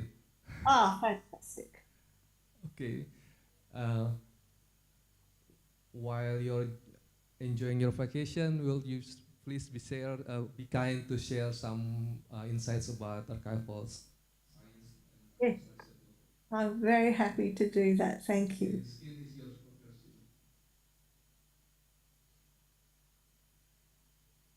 Okay, just let me show you a little bit of where I'm at the sea. So, I'm delighted to have been invited to present to the 4th International Symposium on Documents, Records and Archives. And thank you for inviting me, and good morning to everyone who is participating, and my regards to all of my distinguished colleagues who are there. The topic that I've chosen is the history and future of archival science from custody to continuum. I have a few questions about why the history of archival science matters. It's to do with grounding practice in archival principles, explaining how archival values have developed and why they persist, and also why they need to change. And understanding history helps us to adapt and apply core principles in national, local, legal, cultural, and digital contexts.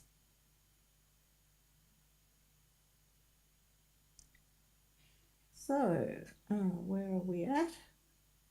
So following that brief introduction to why it matters, I'd like to talk a little bit about essentially the custodial paradigm in archival science, which has been very dominant until recently. And this key features of the custodial paradigm include the physical custody of records and archives in central repositories. Archivists are seen as custodians of institutional memory, and the life cycle model of create, appraise, archive, it's a bit more complicated than that, but not very complicated model, has been the main practice model in that paradigm. But when we come to digital government and distributed records and hybrid paper digital processes, these require rethinking that model. It really is not a good fit for what's happening right now in this area.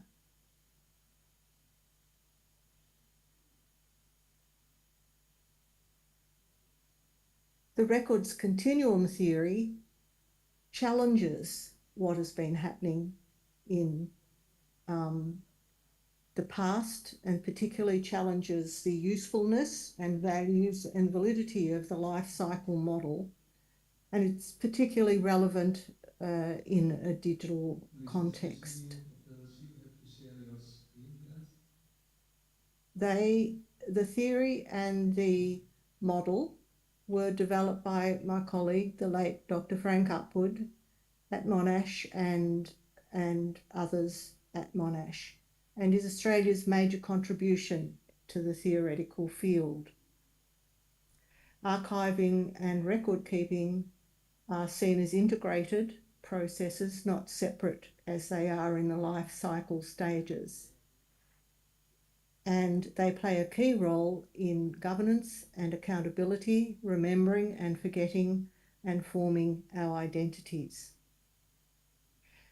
Now, this provides a framework for multiple provenance, not single authorship, single ownership of records, shared stewardship across agencies, communities, and digital platforms, appraisal as part of the creation process, and this is a very distinct difference from the life cycle stages. What we create and how long to keep them needs to be determined at the beginning, not at the end. And disposal should involve ongoing decision-making. This is the records continuum model. You may be familiar with it already. It's essentially a four-dimensional map of what record keeping and archiving is all about, and it encompasses creating records, capturing them into systems, organising them, bringing them together in larger systems, and pluralising them as evidence of collective memory.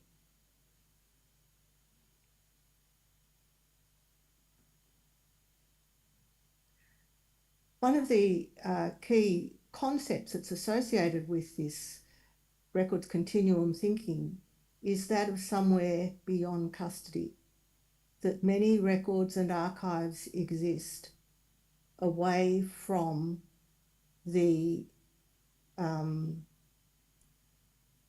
custodial, that they are out there beyond the walls. I have a feeling that the slides that we're seeing are not quite matching up with the slides that I provided. I'm not sure what's happening here. So let me see. I don't think I can do anything in particular about that. But in the continuum, records and archives take many different forms. They're in many different media They may be spoken, written, or performed. They provide evidence of social, cultural, and organisational activity, and they evidence and memorialise individual and collective lives.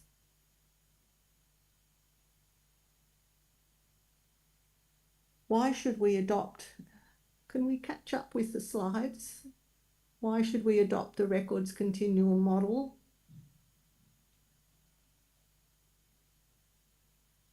Can we go back?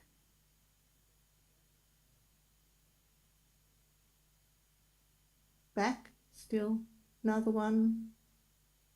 Back, please, there. Why should we adopt the records continuum model? Well,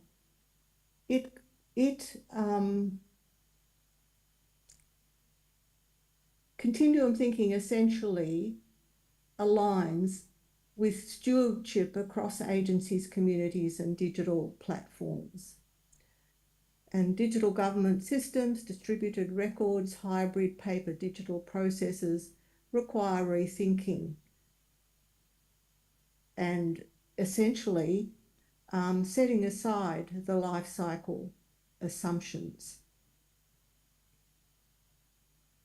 Training in continuum-based curriculum can improve government, corporate, and community record keeping long-term. Access and cross-agency interoperability as well. For example, through the capture of context metadata at the time of creation and preservation of provenance metadata for digital records. And then that metadata can carry forward into the archival systems as well. Digital records are born, distributed. The continuity of evidence requires productive capture and governance of archives and records across networks. So there's some thoughts on why it's important to adopt this particular model. So I'd like you to imagine for a while, I think, yes, that's right. Imagine if you moved from exclusive national institutional memory to pluralised memories, enabling Indigenous, local and diaspora voices in the archives where in the past they have been silenced. Inclusive, plural memory and community archives, ethical stewardship, engaging with subjects and giving them agency in the record. Culturally appropriate approaches to Indigenous records, repatriation of cultural heritage back to the place of origin, community co-creation of records, and partnerships between national and state archives and community archival initiatives. This slide is about pluralising the archive in the way I've just been describing. We're on to the next slide for those organised. So pluralising the archives in both the oral tradition and the literacy tradition. And recognising the role that storytellers, performers, dancers, singers, musicians, priests, genealogists, and artists play as trusted transmitters of information, knowledge, evidence, and memories, using memory aids like rhymes and repetition and other kinds of mnemonics. And this slide shows the many different forms that an archive can take. So not just the government and business records and archives, not just extending it to community records and archives, but including all sorts of things as recognising that they are in fact archives. They might be monuments or temples, they might be places of worship, they might be songs and dances, rituals. Records can be embodied in place, in the landscape, in people. And this is what continuum thinking is all about. So, to take an example of that, let's consider Borobudur in Central Java. It's the largest Buddhist temple in the world. It embodies Buddhist cosmology. The carved stone reliefs which line the temple walls tell the story of Buddha's life and his teachings, the Dharma. The lower levels provide evidence of Javanese culture and everyday life in the 10th century, and it is a UNESCO World Heritage Site. This is a living archive. Dates back to the 10th century, tells us a lot about what was happening in Central Java at that time, and also embodies Buddhist cosmology.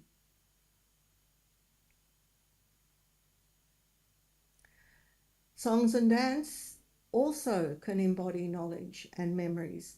They tell stories, they're carried by the human body, performance, music, songs, dance, communicate information, cultural knowledge, experiences, and memories to future generations over centuries and even millennia. The earliest records in Australia date back, for Australian Indigenous peoples, date back 60,000 years. And they've been passed on from generation to generation over that time. In Indigenous communities in Indonesia, there are studies happening right now about changes in climate that involve working with Indigenous communities and all the stories that they've told and passed down about climate and how it changes over time.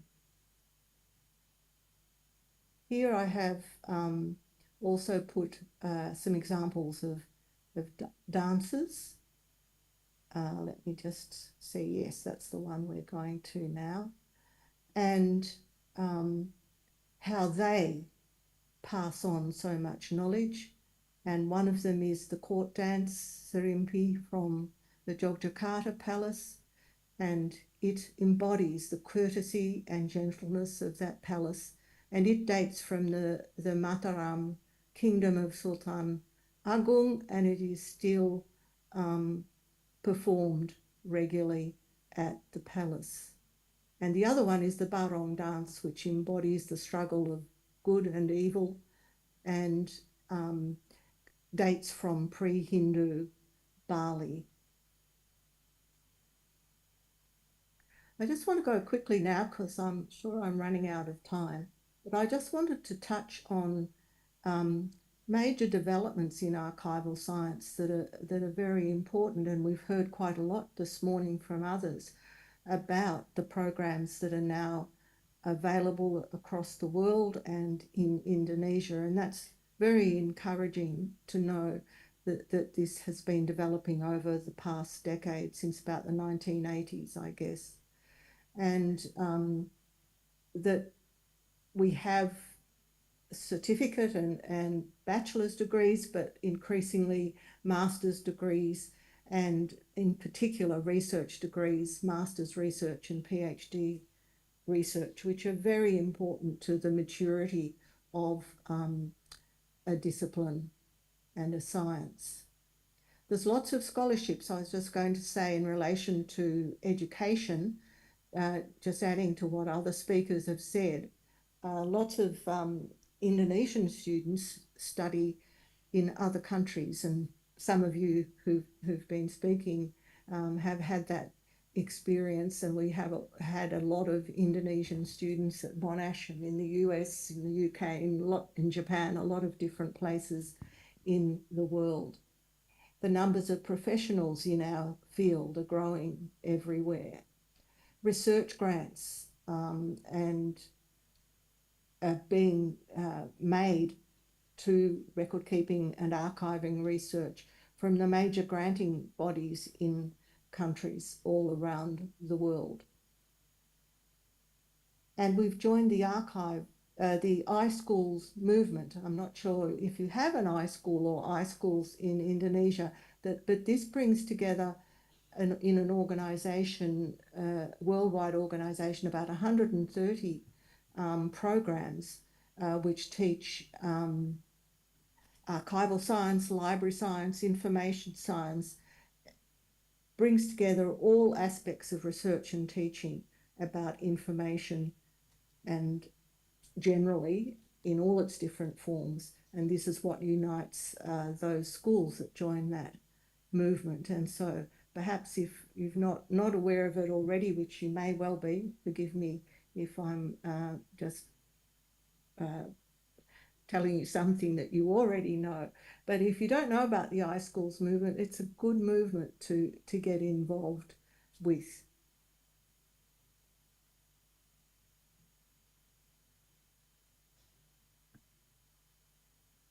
Okay, so the next slide. Now, I think we've gone a little bit too far. We need to go to the slide that's about the formation of professional associations. That's it, yes. So this is a really important part of the maturity in the development of a field, is that we have professional associations in both archives and records management.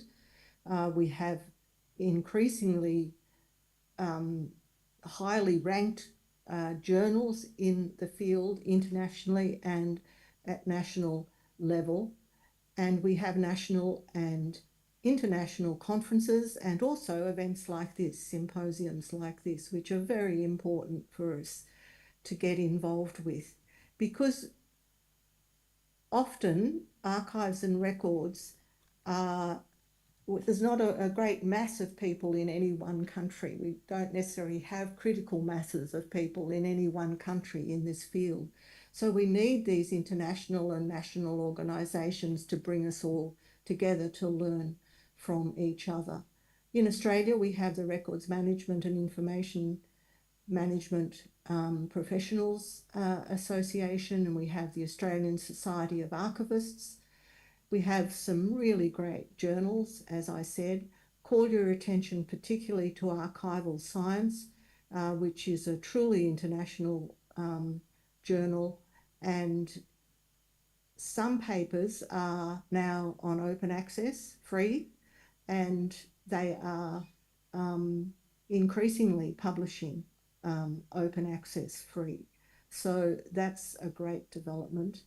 Archives and Manuscripts in Australia is completely open and free. So if you think about somewhere to publish and you want it to get worldwide accessibility, not just from people who are sitting inside universities where their universities, if they have enough money, subscribe to these, but you can actually get free access now to two significant papers in two significant journals. And I've got there the Indonesian Professional Society, and apologies to Bu Honey, who's just sent me a message to alert me to the fact that it should be P3RP. So we drop the C. And that's a wonderful photograph, I think, of Bu Honey and all of her colleagues there. I also wanted to draw your attention to this amazing organisation, Archival Educators and Researchers Institute. I've put its website address there, and you can check out those web pages. You can join the Institute if you're a graduate researcher or an academic in the field, or indeed leading practitioners can also join. And you can participate in its next annual meeting, which will be in 2026 in the University of British Columbia in Canada. And if at all possible, I'm not sure if any Indonesian researchers, graduate researchers, educators have attended have attended this or joined or participated in the Institute before, but it's a great thing to work towards, to be able to fund people from Indonesian universities in our field to attend, because it just enables you to have this wonderful worldwide network of colleagues in a field which is relatively small. I've got some conclusion and takeaway messages, so I won't dwell too long on them. So we're switching to the next slide now. So it's about what the future might hold, hopefully moving from exclusive national institutional memory to plural and inclusive memories at all levels. Ethical stewardship, which does involve really engaging with subjects and getting them engaged in decision-making about their records. The importance of being very culturally appropriate, especially in relation to Indigenous and minority cultural groups. Adat communities would probably fall into that definition. Repatriation of cultural heritage to their original place and community co-creation. And partnerships between all the players at different levels. For example, a pilot might be integrating village Adat records with municipal e-government logs and local oral histories into a shared network. I think I've just got a few more before I finish up. So we need new records creation policies that capture records at their source, at the beginning, with all the metadata that they need to go forward to archives, as well as being records. Standardized mandatory metadata fields are needed to support provenance. We need retention and access policies that actually reflect plural uses, don't necessarily favour or privileged researchers, but look for a plural audience. Building capacity in curriculum, standards and technical systems.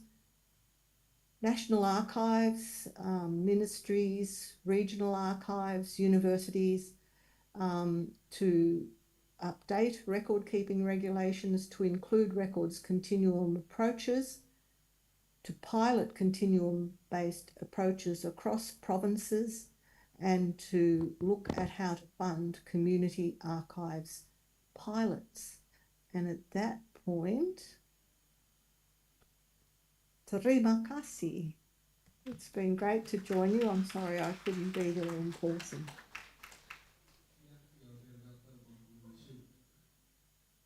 While we are waiting for the fourth speaker, we have seen that how Ibu Shu delivers to us some historical background about the records continuum model, and the interesting part is how wide the archival field is, not about only about papers, but digital, but also living archives such as monuments, candi, and many others cultural heritage.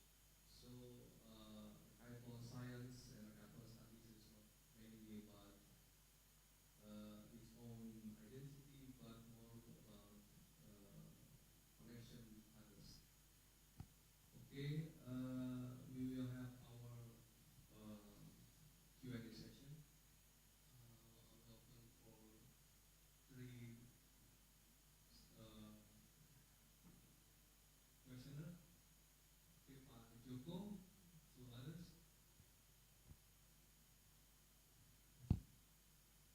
Okay, the third one, the last one.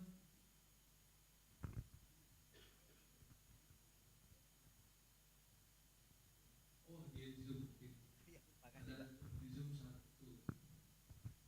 Ntar ya. Okay, please Pak Joko. Deliver your question in short.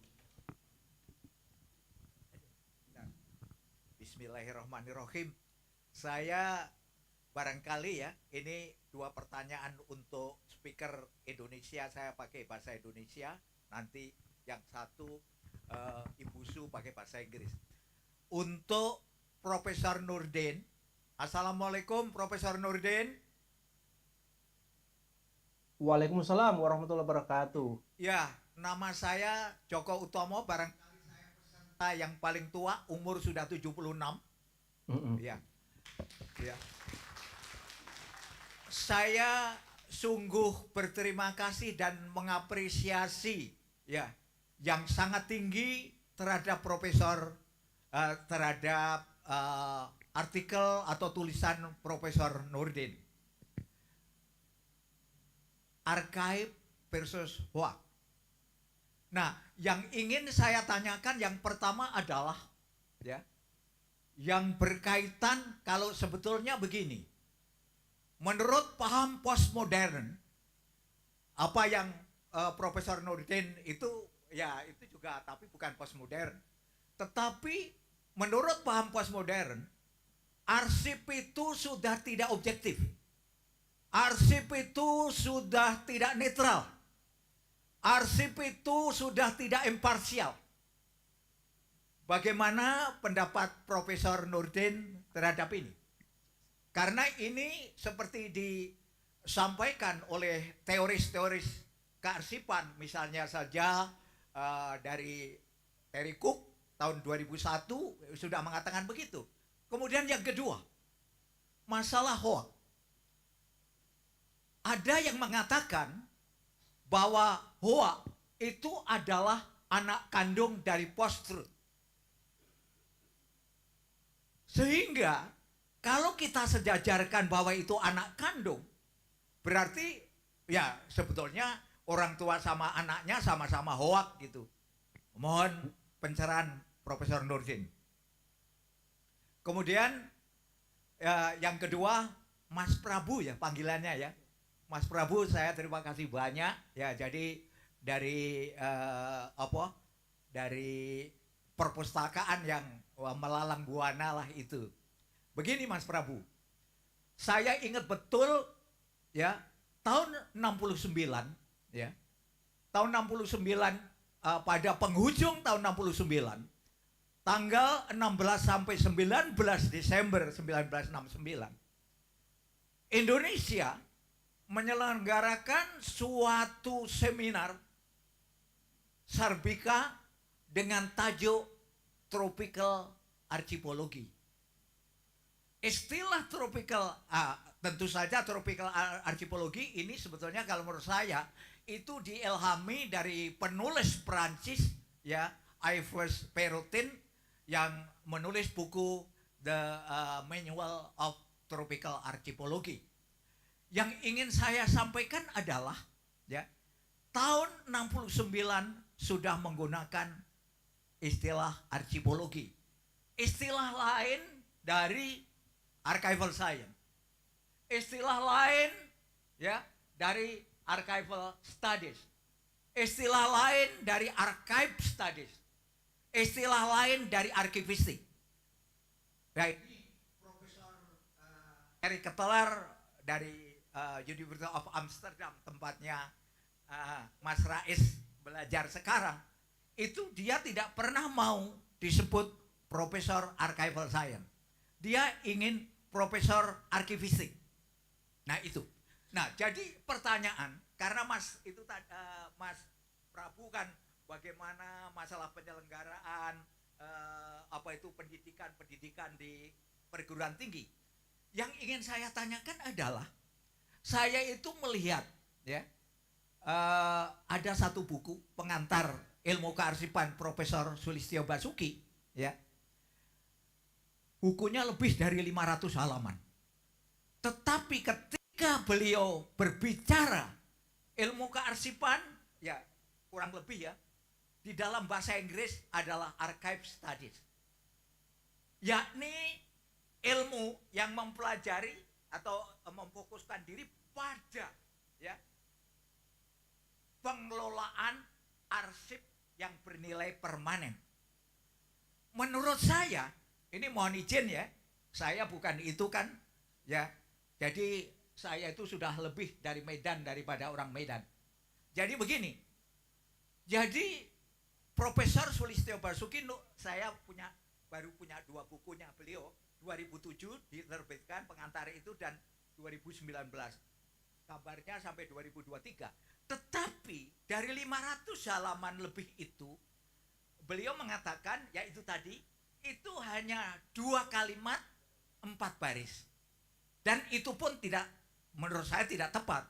Karena tahun 2001, ya, itu sudah terbit suatu jurnal Archival Science, ya, yang di Belanda, yang diterbitkan oleh Kluivert itu, dia itu sudah bahwa Archival Science itu, ya, fokus bahasanya bukan lagi hanya arsip statis. Kalau Profesor Sulistyo Basuki arsip statis, ini berarti arsip dinamis dan arsip statis. Lebih lanjut, kalau saya kaitkan lagi dengan misalnya tulisan, ya, misalnya Duranti dan Frank tahun 2015, itu dia adalah sebagai editor. Jadi dari apa itu namanya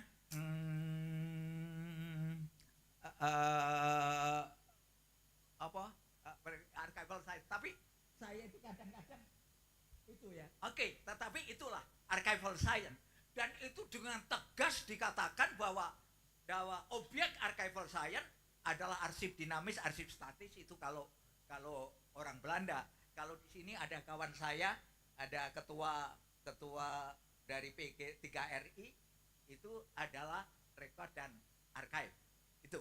Nah, kemudian untuk Mas itu ya. Jadi ini menurut saya, bagaimana pendapat Mas Prabu mengenai pendapat Profesor Sulistyo Basuki? Ya, saya nggak tahu ya, kalau apakah sama-sama pustakawan berani mengkritik, saya nggak tahu. Nah, kemudian yang kedua, arsip Paris Indonesia itu adalah arsip Paris yang paling unik di dunia, paling unik.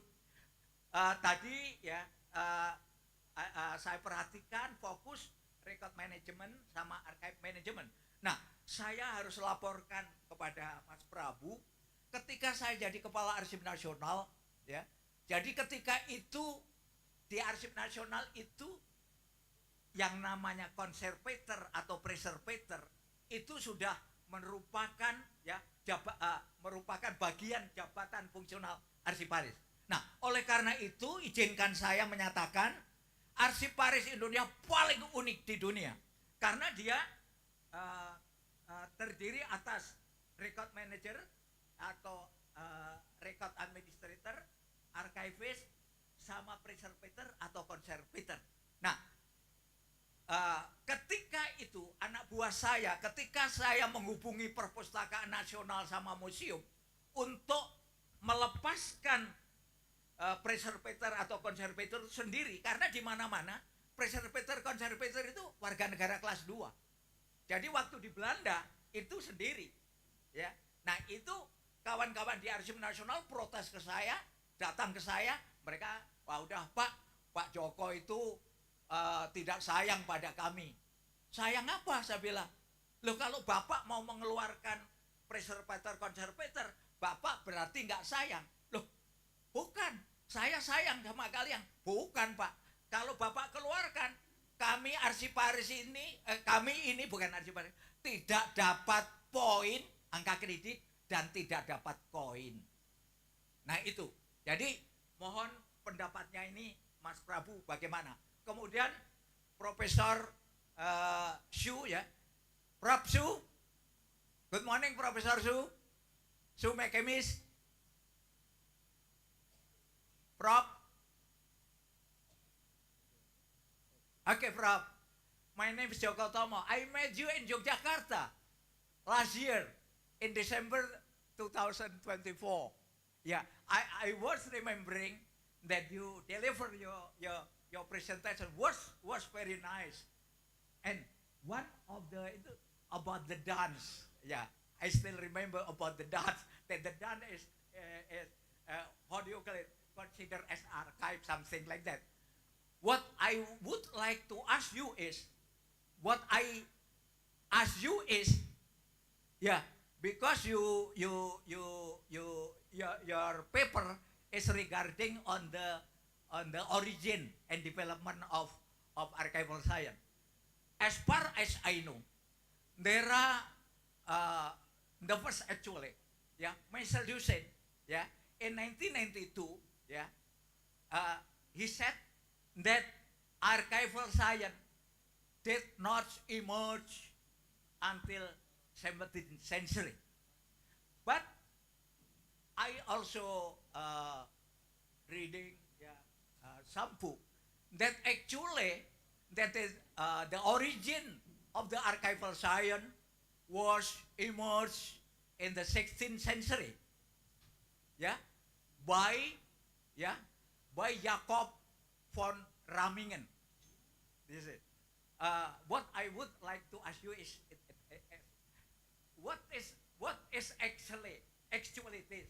It is Michael Doucet, yeah, or this, and the third one is, yeah, as far as I know, ilmu kearsipan in Indonesia, ilmu kearsipan was also called archival science.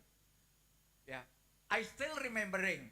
Yeah, I was still remembering that in 1969, yeah, that Indonesia, yeah, conducting the Sarpika seminar, yeah, Sarpika seminar called, yeah, tropical archipelago. What I would like to say is that ilmu kearsipan or archival science is also archipelago. But I was, yeah, I'm graduated in University College London. Yeah, my master, yeah, is archive studies.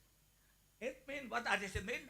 One is archival science, the second is archipelago, the third is archive studies, the fourth is archival studies, and Professor Eric Kettler, yeah, he was also my teacher in the Netherlands, that he prefer using archivistic rather than archival science, archipelago, archive studies.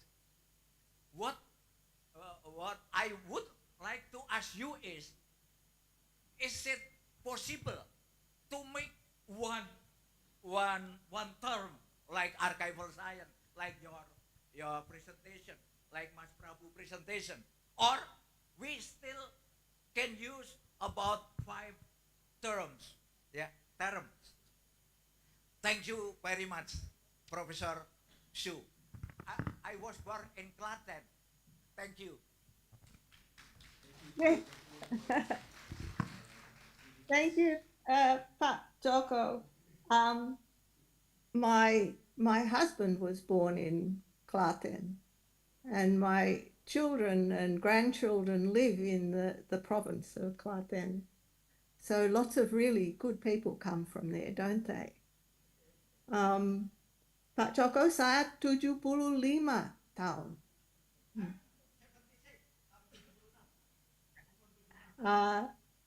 So in relation to your question, yes, I tend to like names that are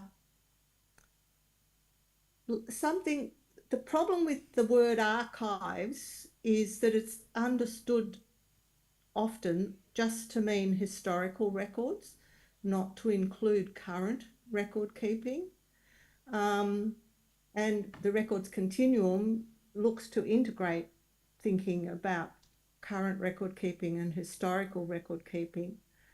So it's awkward because you actually need more than one word to describe what the archives are. Archiving and record keeping. I think that's what we do. That's what we're about. And in some places, archives are exclusively the old records, often the old records in custody. But in other places, archives are, the term archives is inclusive. And I think Prof. Ketelaar was meaning to say that the term archivistics is inclusive, and that perhaps by changing archives to archivistics, you would get the idea that that there was more than just archives happening. It was also archives and record keeping. But I think it is problematic anyway, because across the world different people use those terms and mean different things in different countries. And so it's always important to clarify when you're doing what I often do, which is present. It's often important to clarify what you mean by those terms, because otherwise, if I'm talking about archives to some of my American colleagues and I don't say, well, I think archives is archives and records, then they get an entirely different message from me, and that's problematic. And it's very nice to see you, Pak Joko. And you don't look as old as me.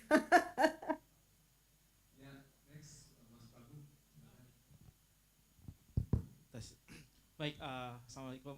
Terima kasih banyak Pak Joko, ini luar biasa Pak Joko. Masih semangat ya, lantang sebenarnya.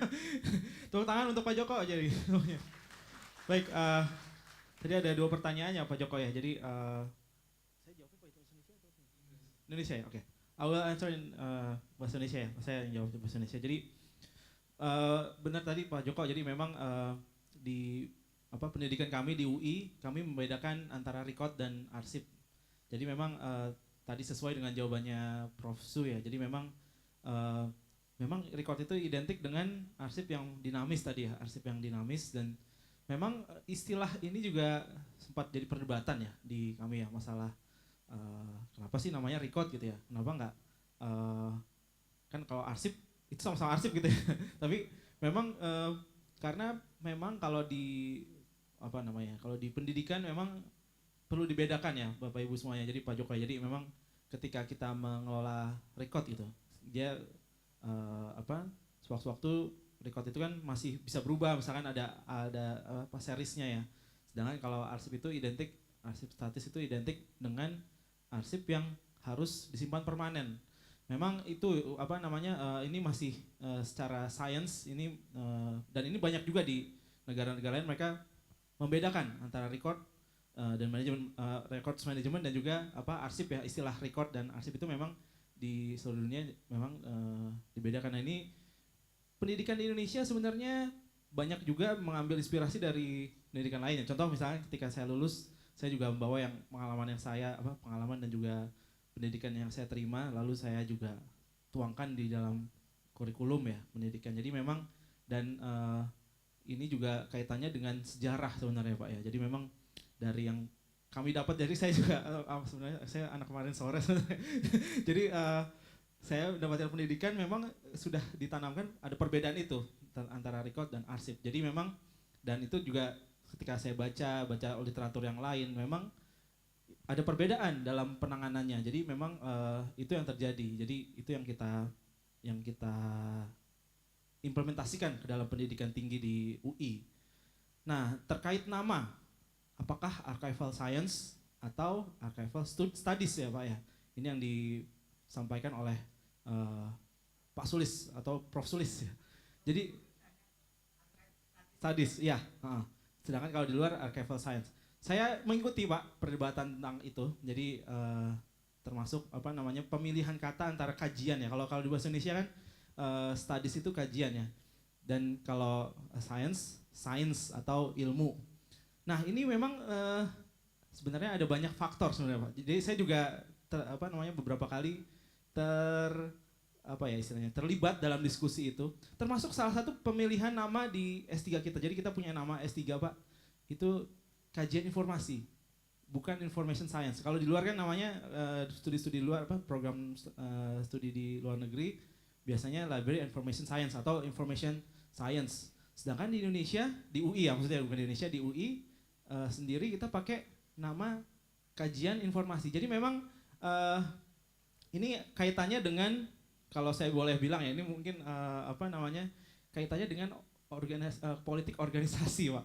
Jadi awalnya kami Departemen Ilmu Perpustakaan, kalau Departemen Ilmu Perpustakaan dan Informasi, kami mengajukan nama Sains Informasi.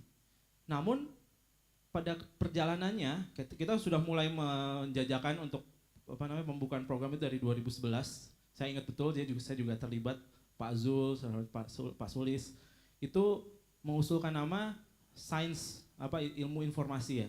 Namun ada penolakan sebenarnya. Kalau di UI sendiri ini yang terjadi. Jadi intinya kalau penyelenggaraan program studi, ini buat info juga Bapak Ibu yang lain, intinya kita tidak overlap ya, tidak istilahnya memakan pasar prodi lain gitu ya.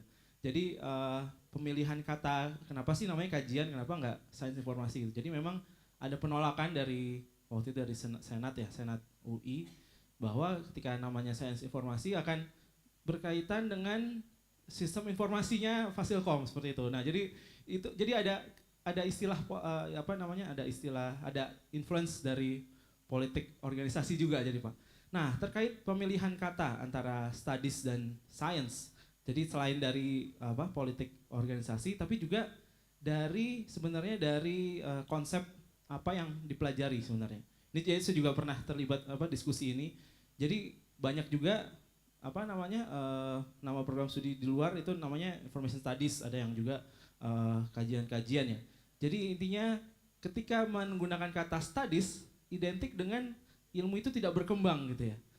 Sedangkan kalau namanya science berarti bisa science ya secara scientific ya. Jadi sebenarnya ada dua bisa dibilang dua pendapat sebenarnya. Jadi ada yang mempunyai ide bahwa kajian-kajian di bidang informasi ini maksudnya informasi ini hanya bisa dikaji dengan ilmu-ilmu yang dipinjam dari bidang lain. Karena terbukti tidak ada perkembangan ilmu yang terkait dengan ilmu perpustakaan atau ilmu kearsipan seperti itu Pak. Itu jadi pandangannya ya. Jadi kalau boleh saya juga pernah beberapa kali diskusi dengan Pak Sulis. Jadi itu alasannya kenapa ada nama istilahnya itu information studies atau archival studies. Jadi lebih ke arah karena tidak ada ilmu, dan ini juga terjadi ketika saya baca paper dari Amerika Serikat. Kenapa mereka tidak punya dedicated program tersendiri terkait archival science? Karena mereka juga tadi ya salah satu pendapatnya itu saya lupa ya. Jadi intinya lack of commitment. Jadi dari profesional asosiasi arsiparis di Amerika itu tidak ada komitmen. Jadi tidak ada ingin membuat teori-teori baru, karena kan banyak teori dari di bidang kearsipan itu minjem dari ilmu perpustakaan contohnya. Jadi makanya di sana ilmu kearsipan juga tidak berkembang secara jauh. Dan ini yang saya juga istilahnya saya lihat dari yang terjadi. Jadi kalau di sana itu kan mereka punya banyak law ya, ada law privacy law, ada open kalau di Eropa itu ada GDPR, intinya untuk keterbukaan data. Nah, arsip itu banyak tidak dikaji karena memang sifatnya tertutup ya. Ada banyak arsip-arsip vital yang ketika suatu scholar, ilmuwan, misalkan dia studi, termasuk ini kawan-kawan saya waktu S3, itu jarang yang mengambil kearsipan karena mereka harus otomatis kalau mereka ingin mengkaji kearsipan, mereka harus berkecimpung di dunia kearsipan dan dia otomatis harus ada sesuatu yang dibuka gitu ke publik. Sedangkan kalau arsip itu identik dengan hal-hal yang sifatnya rahasia ataupun istilahnya itu yang tidak bisa diketahui orang banyak. Nah, jadi itu sebenarnya alasannya. Jadi yang terjadi di Amerika ataupun yang di paper di North America, banyak profesional arsip yang tidak berkomitmen untuk memajukan ilmu kearsipan, archival science. Nah, jadi banyak yang menggunakan kata istilahnya archival studies seperti itu. Jadi memang ada dua pendapat ya soalnya. Jadi memang ada yang studies, ada yang pro ke studies, ada yang pro ke science. Setidaknya ketika ada kemajuan ataupun ada kajian-kajian yang selalu ada keilmuan yang baru, itu saya rasa sih bisa juga ya nanti perkembangannya itu lebih ke arah science dibandingkan Studies. Mungkin itu ya Pak ya. Ya, jadi terkait, oh ya belum satu lagi terkait arsipologi ya Pak ya. Ini saya juga belum lahir. Kalau saya lihat ya Pak ya, tropical arsipologi. Jadi kayak kalau saya baca sekilas, sepertinya kayak ini ya Pak ya, apa semacam jargon ya Pak ya. Maksudnya gini, kan Indonesia itu arsipelago ya, arsipelago itu kepulauan negara bahari. Jadi kalau saya lihat mungkin ada kaitannya dengan arsip-arsip ke bidang bahari Indonesia mungkin ya Pak ya, atau mungkin saya salah, tapi saya coba browsing. Iya boleh. Ini ada seorang, ya mohon izin ya, ada seorang ada seorang filsuf ya Perancis kelahiran Aljazair ya, itu namanya Jacques Derrida. Ya, dia juga menggunakan istilah arsipologi di dalam di dalam bukunya ya mengenai demam arsip ya, archive fever itu dia itu, dan itu banyak dikutip di seluruh dunia. Saya nggak tahu itu ya, tetapi menurut saya, nah kemudian orang-orang Perancis itu suka menggunakan istilah arsipologi. Terima kasih. Baik, tapi mungkin ini bisa kita diskusikan ya. Jadi kalau saya sendiri mungkin ada kaitannya dengan sejarah dan arsipologi itu sebenarnya bisa dua makna ya, bisa dari arsipelago, bisa juga topologi dari archives gitu ya. Kalau secara etimologi gitu, kalau dari harfiah. Tapi saya juga kurang paham Pak terkait ini, nanti mungkin harus butuh kajian lebih lanjut ya. Lalu terkait satu lagi tadi lupa saya bahas, itu terkait preservasi ya Pak ya, preservator. Ya, preservator dan konservator. Jadi memang kita punya ahlinya Pak, itu Bu Yeni, konservator. Memang saya juga bertanya ke Ketua Prodi S1 Pak Ari kemarin untuk menyusun presentasi ini. Kira-kira kita juga punya Pak, punya mata kuliah preservasi dan konservasi. Namun saya ketika diskusinya itu, preservasi memang erat kaitannya dengan arsip ya Pak. Bahkan di ANRI pun jadi jabatan fungsional arsiparis. Tapi perkembangannya itu preservasi bisa dilakukan untuk media yang lain sebenarnya Pak ya. Jadi makanya saya masukkan tadi itu sebagai salah satu kompetensi yang diajarkan di mata kuliah di UI. Namun pada perkembangannya ilmu preservasi dan konservasi, karena saya juga mengajar mata kuliah preservasi pengetahuan Pak, di manajemen pengetahuan di era digital.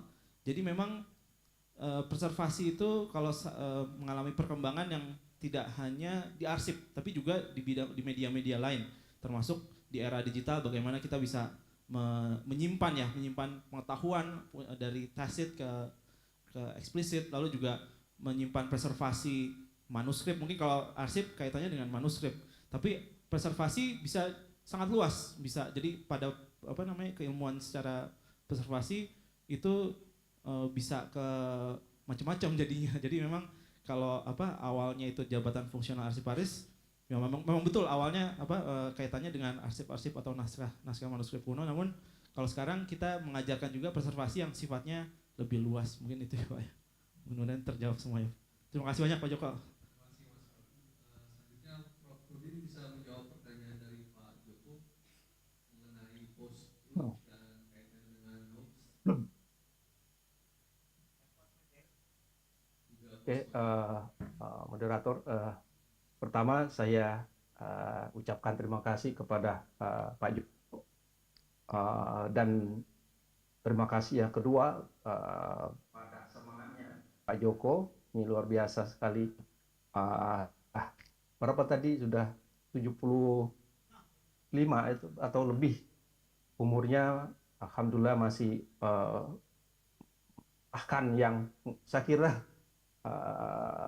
sebagian besar mungkin ya, atau sebagian lah terkalahkan oleh semangat dari Pak Joko. Karena itu juga memberikan semangat kepada saya bahwa harus mengikuti jejaknya Pak Joko. Terima kasih Pak Joko. Jadi pertanyaan pertama tadi, arsip tidak lagi netral, tidak lagi imparsial ya, sejak post modern ya. Kalau saya melihat bahwa arsip ya, dari awal sebelum apa namanya munculnya paradigma baru, sebenarnya baru ini kan paradigma pengetahuan ya untuk membaca objek ilmu, objek kajian itu yang bukan sebenarnya saja arsip yang sekarang, tetapi arsip masa lalu itu sejak postmodern atau mungkin ya kurang lebih postkolonial ya. Jadi tidak lagi muncul satu dogma besar ya, grand naratif atau kebenaran umum ya, tapi ada kebenaran-kebenaran kecil.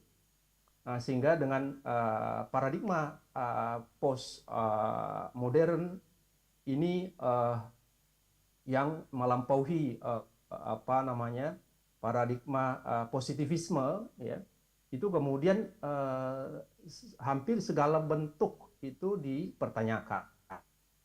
Jadi dibalik dari apa yang dilakukan itu tidak ada yang objektif totally ya, sehingga dengan begitu kemudian muncullah paradigma post kolonial atau post modern ini seperti apa ya, konstruktivistik, apa interpretif, critical teori macam-macam, output atau anak kandung dari post modern ini yang menginginkan sebuah proses apa kritis ya terhadap objek material apapun yang kita hadapi sebagai peneliti ataupun sebagai bahkan juga sebagai apa namanya ilmuwan. Nah ini saya sebagai sebuah pendekatan ya. Jadi tadi pendekatan critical studies ya terhadap netral apa namanya terkait kenetralan dari arsip. Ya hampir sama juga dalam bidang perpustakaan kan, seolah-olah kita berpikirnya apa yang dilakukan itu sesungguhnya adalah kepentingan umum, kepentingan yang sebenarnya untuk semua orang gitu kan. Tapi di balik itu kan ada subjektivitas kita, ada ketidaknetralan kita, kemudian menggunakan satu satu kegiatan atau aktivitas ya.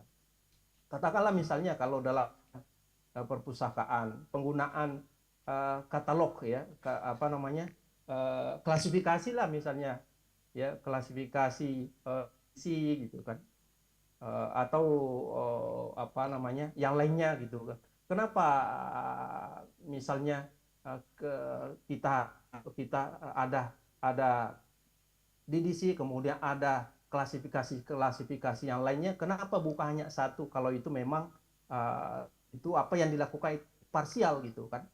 Artinya di sini menunjukkan bahwa di balik imparsialitas itu atau kenetralan itu sesungguhnya dia juga apa yang kita lakukan itu adalah ada unsur subjektivitas saat melakukan semua itu. Nah, itulah yang akan dikejar oleh teori-teori atau pendekatan-pendekatan paradigma postmodern ini, sehingga segala bentuk yang lahir ya, yang kita anggap sebagai sebuah kebenaran itu maka perlu kita kritik ya. Kenapa itu terjadi? What is behind ya? Karena ada sesuatu di balik itu. Nah, disitulah kita bisa menemukan ketidaknetralannya atau apa, atau bahkan kita bisa melihat misalnya dengan pendekatan bisa juga dengan pendekatan positivistik atau kan misalnya kita melihat tingkat imparsialnya berapa. Kalau misalnya masih dalam batas-batas error yang tidak terlalu jauh gitu kan, katakanlah 95% hanya ketidaknetralannya itu hanya katakanlah kurang dari 5%, makanya kan itu biasanya dia oke itulah. Tetap lagi-lagi bahwa tidak ada kenetralan 100% gitu ya. Dan ini saya kira memang pertanyaan penting dari Pak Joko. Kita yang bergerak dalam bidang archival science ataupun archival studies tentu berupaya untuk menemukan kebenaran pada level yang tinggi ya. Tentu saja kebenaran level 100% ya tentu akan sulit kita temukan ya, kecuali kebenaran dogmatik ya, kebenaran wahyu, kebenaran agama, karena bukan kita yang membuat ya, ini memang 100% kan, itu nggak bisa kita nyalahkan, kecuali mau jadi Tuhan ya, itu bisa kemudian Tuhan gitu kan, kita hanya percaya itu 100% benar gitu kan. Beda dengan ilmiah gitu kan, akademik kebenaran ilmiah, kebenaran sains itu justru memang sangat relatif gitu, dan bahkan ya kebenaran ilmiah itu adalah kebenaran relatif, karena kebenarannya itu bisa terjadi hanya pada satu rentang waktu tertentu, dan pada rentang tertentu ketika tidak lagi bisa menjawab lagi kondisi sosioekonomi pada saat tertentu itu, maka dia akan terjadi anomali, dan di situ kebenaran ilmiahnya itu jadi berkurang, tetapi tidak mengurangi kebenaran ilmiahnya pada saat rentang waktu yang dilewati, karena dipercaya oleh masyarakat, didukung oleh masyarakat, dan itulah yang terjadi pada saat itu. Jadi ini saya kira satu poin yang sangat penting yang sebenarnya yang disasar oleh Pak Joko, bahwa segala bentuk objek ya yang merupakan produk dari manusia ya, sepanjang produk manusia pastilah itu ada celah ketidakimparsialan yang di situ, tetapi harus diuji sana ketidakimparsialan itu.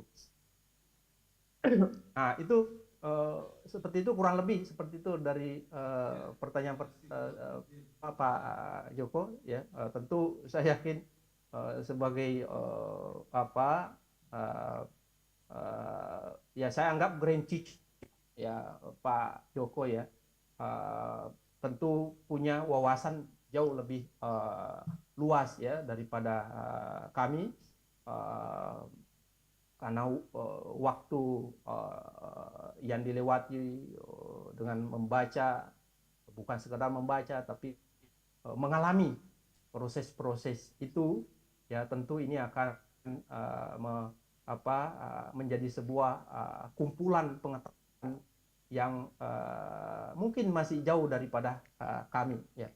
Kemudian yang kedua terkait dengan hoax. Karena memang ini tadi salah satu konsep dari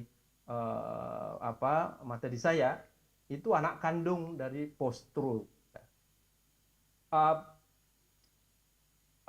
Sebenarnya bisa juga ya, tapi meskipun juga ada beberapa penjelasan ya, dari beberapa orang mengatakan sebenarnya kalau post-truth kan 2016-an kan mulai menjadi sebuah perbincangan, dan sebelumnya pun sebenarnya mungkin sudah ada juga istilah hoax, tapi kalau kita mau membuat sebuah periodisasi sesuatu yang kemudian terjadi lebih banyak pada saat itu, bukan berarti mengurangi nilai yang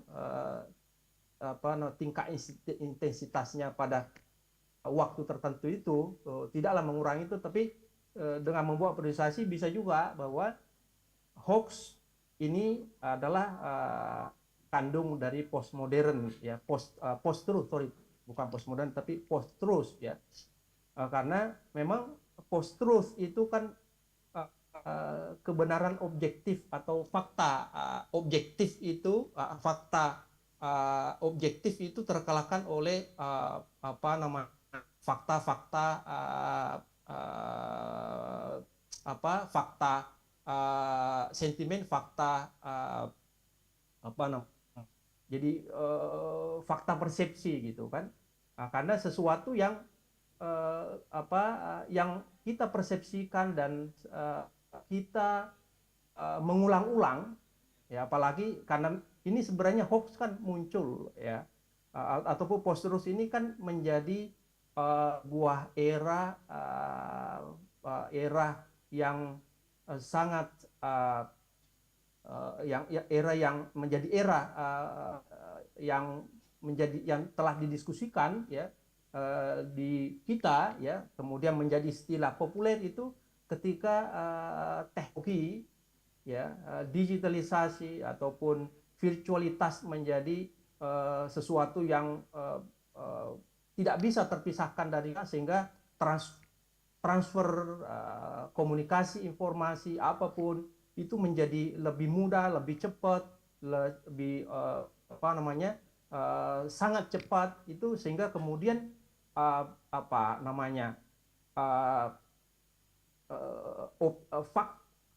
fakta objektif itu bisa terkalahkan oleh persepsi kita atau opini. Jadi opini, karena opini ya lebih cepat ya tersebar karena menyentuh perasaan sentimen kita itu dia menjadi seolah-olah diyakini kebenarannya, sehingga dia lebih berpengaruh pada masyarakat ya, pada manusia ini, manusia post-truth ini dibandingkan dengan fakta objektif atau fakta ya, realitas yang sesungguhnya daripada opini tadi. Kenapa? Karena pertama lebih menyentuh perasaan ya, apalagi sebenarnya sasarannya itu kadang udah jelas, itu sudah ada memang kelompok-kelompok yang punya orientasi perasaan yang kalau disampaikan itu pasti menerima. Lagi kalau itu berhubungan dengan misalnya ideologi atau kepercayaan, pokoknya sesuatu yang menjadi kedirian kita dalam hal ideologi macam-macam itu biasanya pasti karena menyentuh perasaannya, seolah-olah itulah yang ditunggu-tunggu, maka kemudian itulah yang lebih benar daripada fakta yang rasional atau fakta yang sesungguhnya. Nah, disitulah karena post-truth itu terjadi karena begitu cepatnya komunikasi informasi, transfer informasi, dan opini lebih gampang daripada fakta realitas empirik itu, sehingga kemudian mampu mengalahkan. Karena itulah kira inline dengan tadi pertanyaan pertama itu, maka tentu critical thinking menjadi sangat penting post kolonial, bahwa setiap informasi ataupun apapun bentuknya, maka tentu tadi tidak bukan sesuatu yang netral sama sekali ya. Sehingga ini saya kira menjadi hal yang penting dan berkaitan antara pertanyaan pertama dan pertanyaan kedua tadi dari Pak Joko. Saya kira itu. Terima kasih. Mudah-mudahan tidak puas Pak Joko, dan saya yakin pasti tidak puas. Demikian. Ya, terima kasih Prof. Nurdin atas jawabannya.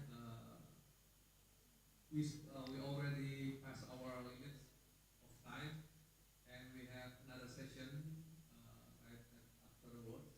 So I can deeply sorry that we cannot follow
to all of our distinguished speakers for their valuable presentations and insightful contribution.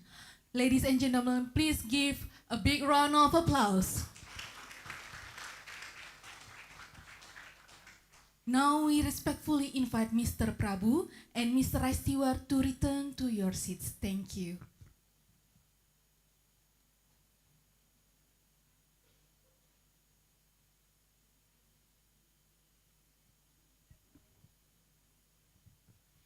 Excellencies, ladies and gentlemen, the next agenda is the journal introduction, Jurnal Ilmu Informasi Perpustakaan dan Kearsipan, JIPK, translated as the Information Library and Archive Journal.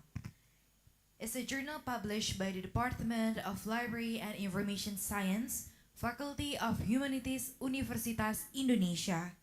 JIPK is a scholarly journal accredited by SINTA.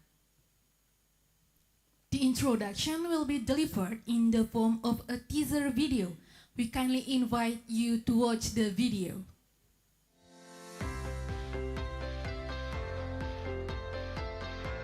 Jurnal Ilmu Informasi, Perpustakaan, dan Kearsipan yang selanjutnya disebut JIPK adalah sebuah jurnal ilmiah yang diterbitkan oleh Departemen Ilmu Informasi dan Perpustakaan Fakultas Ilmu Pengetahuan Budaya Universitas Indonesia dengan nomor ISSN 25027409 online elektronik. Jurnal ini telah terakreditasi SINTA dan dapat diakses. Jurnal ini dikelola oleh tim editorial yang berasal dari dalam maupun luar negeri. Jurnal Ilmu Informasi, Perpustakaan, dan Kearsipan merupakan wadah publikasi bagi hasil penelitian, kajian konseptual, dan pemikiran kritis di bidang ilmu informasi, perpustakaan, dokumentasi, dan kearsipan. Sekaligus menjadi ruang pertukaran gagasan secara daring bagi para peneliti dan pemerhati bidang ilmu informasi, perpustakaan, dokumentasi, dan kearsipan. JIPK bertujuan untuk mendukung pengembangan keilmuan dan praktik profesional di bidangnya melalui penyebarluasan pengetahuan yang berbasis pada riset ilmiah.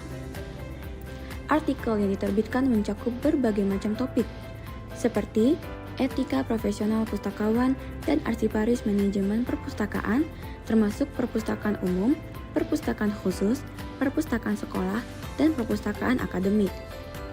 Literasi informasi layanan perpustakaan dan kearsipan, preservasi dan konservasi media informasi, bahan pustaka dan kearsipan, teknologi informasi di perpustakaan dan arsip, perpustakaan dan media sosial, mahadata dan analisis data, manajemen koleksi di perpustakaan dan arsip, akses terbuka, data terbuka, dan manajemen data, serta topik lain yang terkait dengan bidang ilmu informasi, perpustakaan, dan kearsipan.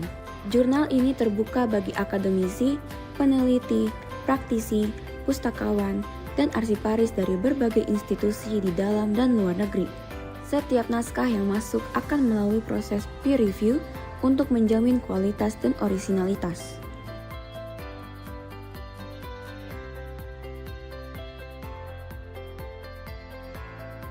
JIPK terbit sebanyak 2 kali setahun, yaitu pada bulan April dan Oktober. Jurnal ini menerbitkan artikel ilmiah baik dalam bahasa Indonesia maupun bahasa Inggris, serta dapat diakses secara bebas. Penulis yang ingin mengirimkan naskah dapat mengikuti panduan penulisan yang terdapat pada web. Dengan visi menjadi rujukan utama dalam pengembangan ilmu informasi, perpustakaan, dan kearsipan di Indonesia, JIPK terus berkomitmen menghadirkan kontribusi ilmiah yang relevan, berkualitas, dan berdampak bagi kemajuan keilmuan dan praktik profesional. Kami tunggu tulisan Anda di JIPK.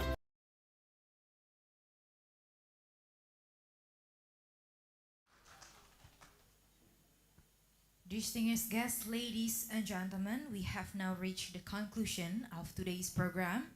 Once again, we kindly remind all participants who have not yet completed their registration to please do so at the registration desk in order to receive the conference e-certificate and materials. Kindly ensure that your registered email address is correct.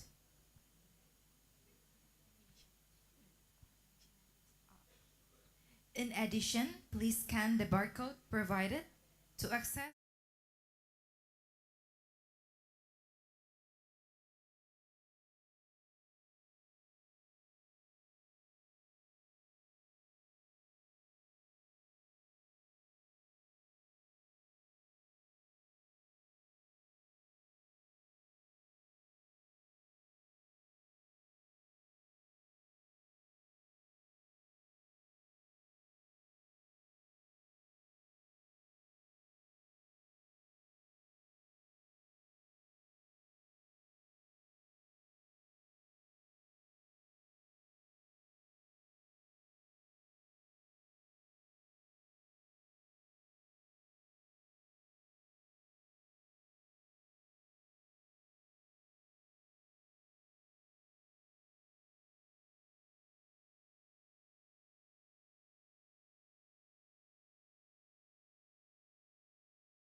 on document records and archives with the theme Archival Science and Archival Studies.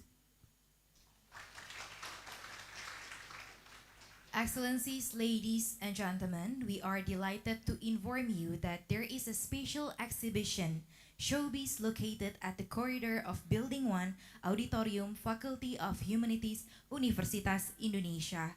We warmly invite you to visit and enjoy the exhibition during the symposium. Bapak, Ibu hadirin yang kami hormati, dengan senang hati kami informasikan bahwa terdapat pameran showbiz yang berlangsung di koridor Gedung 1 Auditorium Fakultas Ilmu Pengetahuan Budaya Universitas Indonesia. Kami mengundang Bapak Ibu sekalian untuk berkunjung dan menikmati pameran tersebut. I am Sania Salsabila Wijaya. And I am Melanie Megajuita. And with that, we bid you a farewell.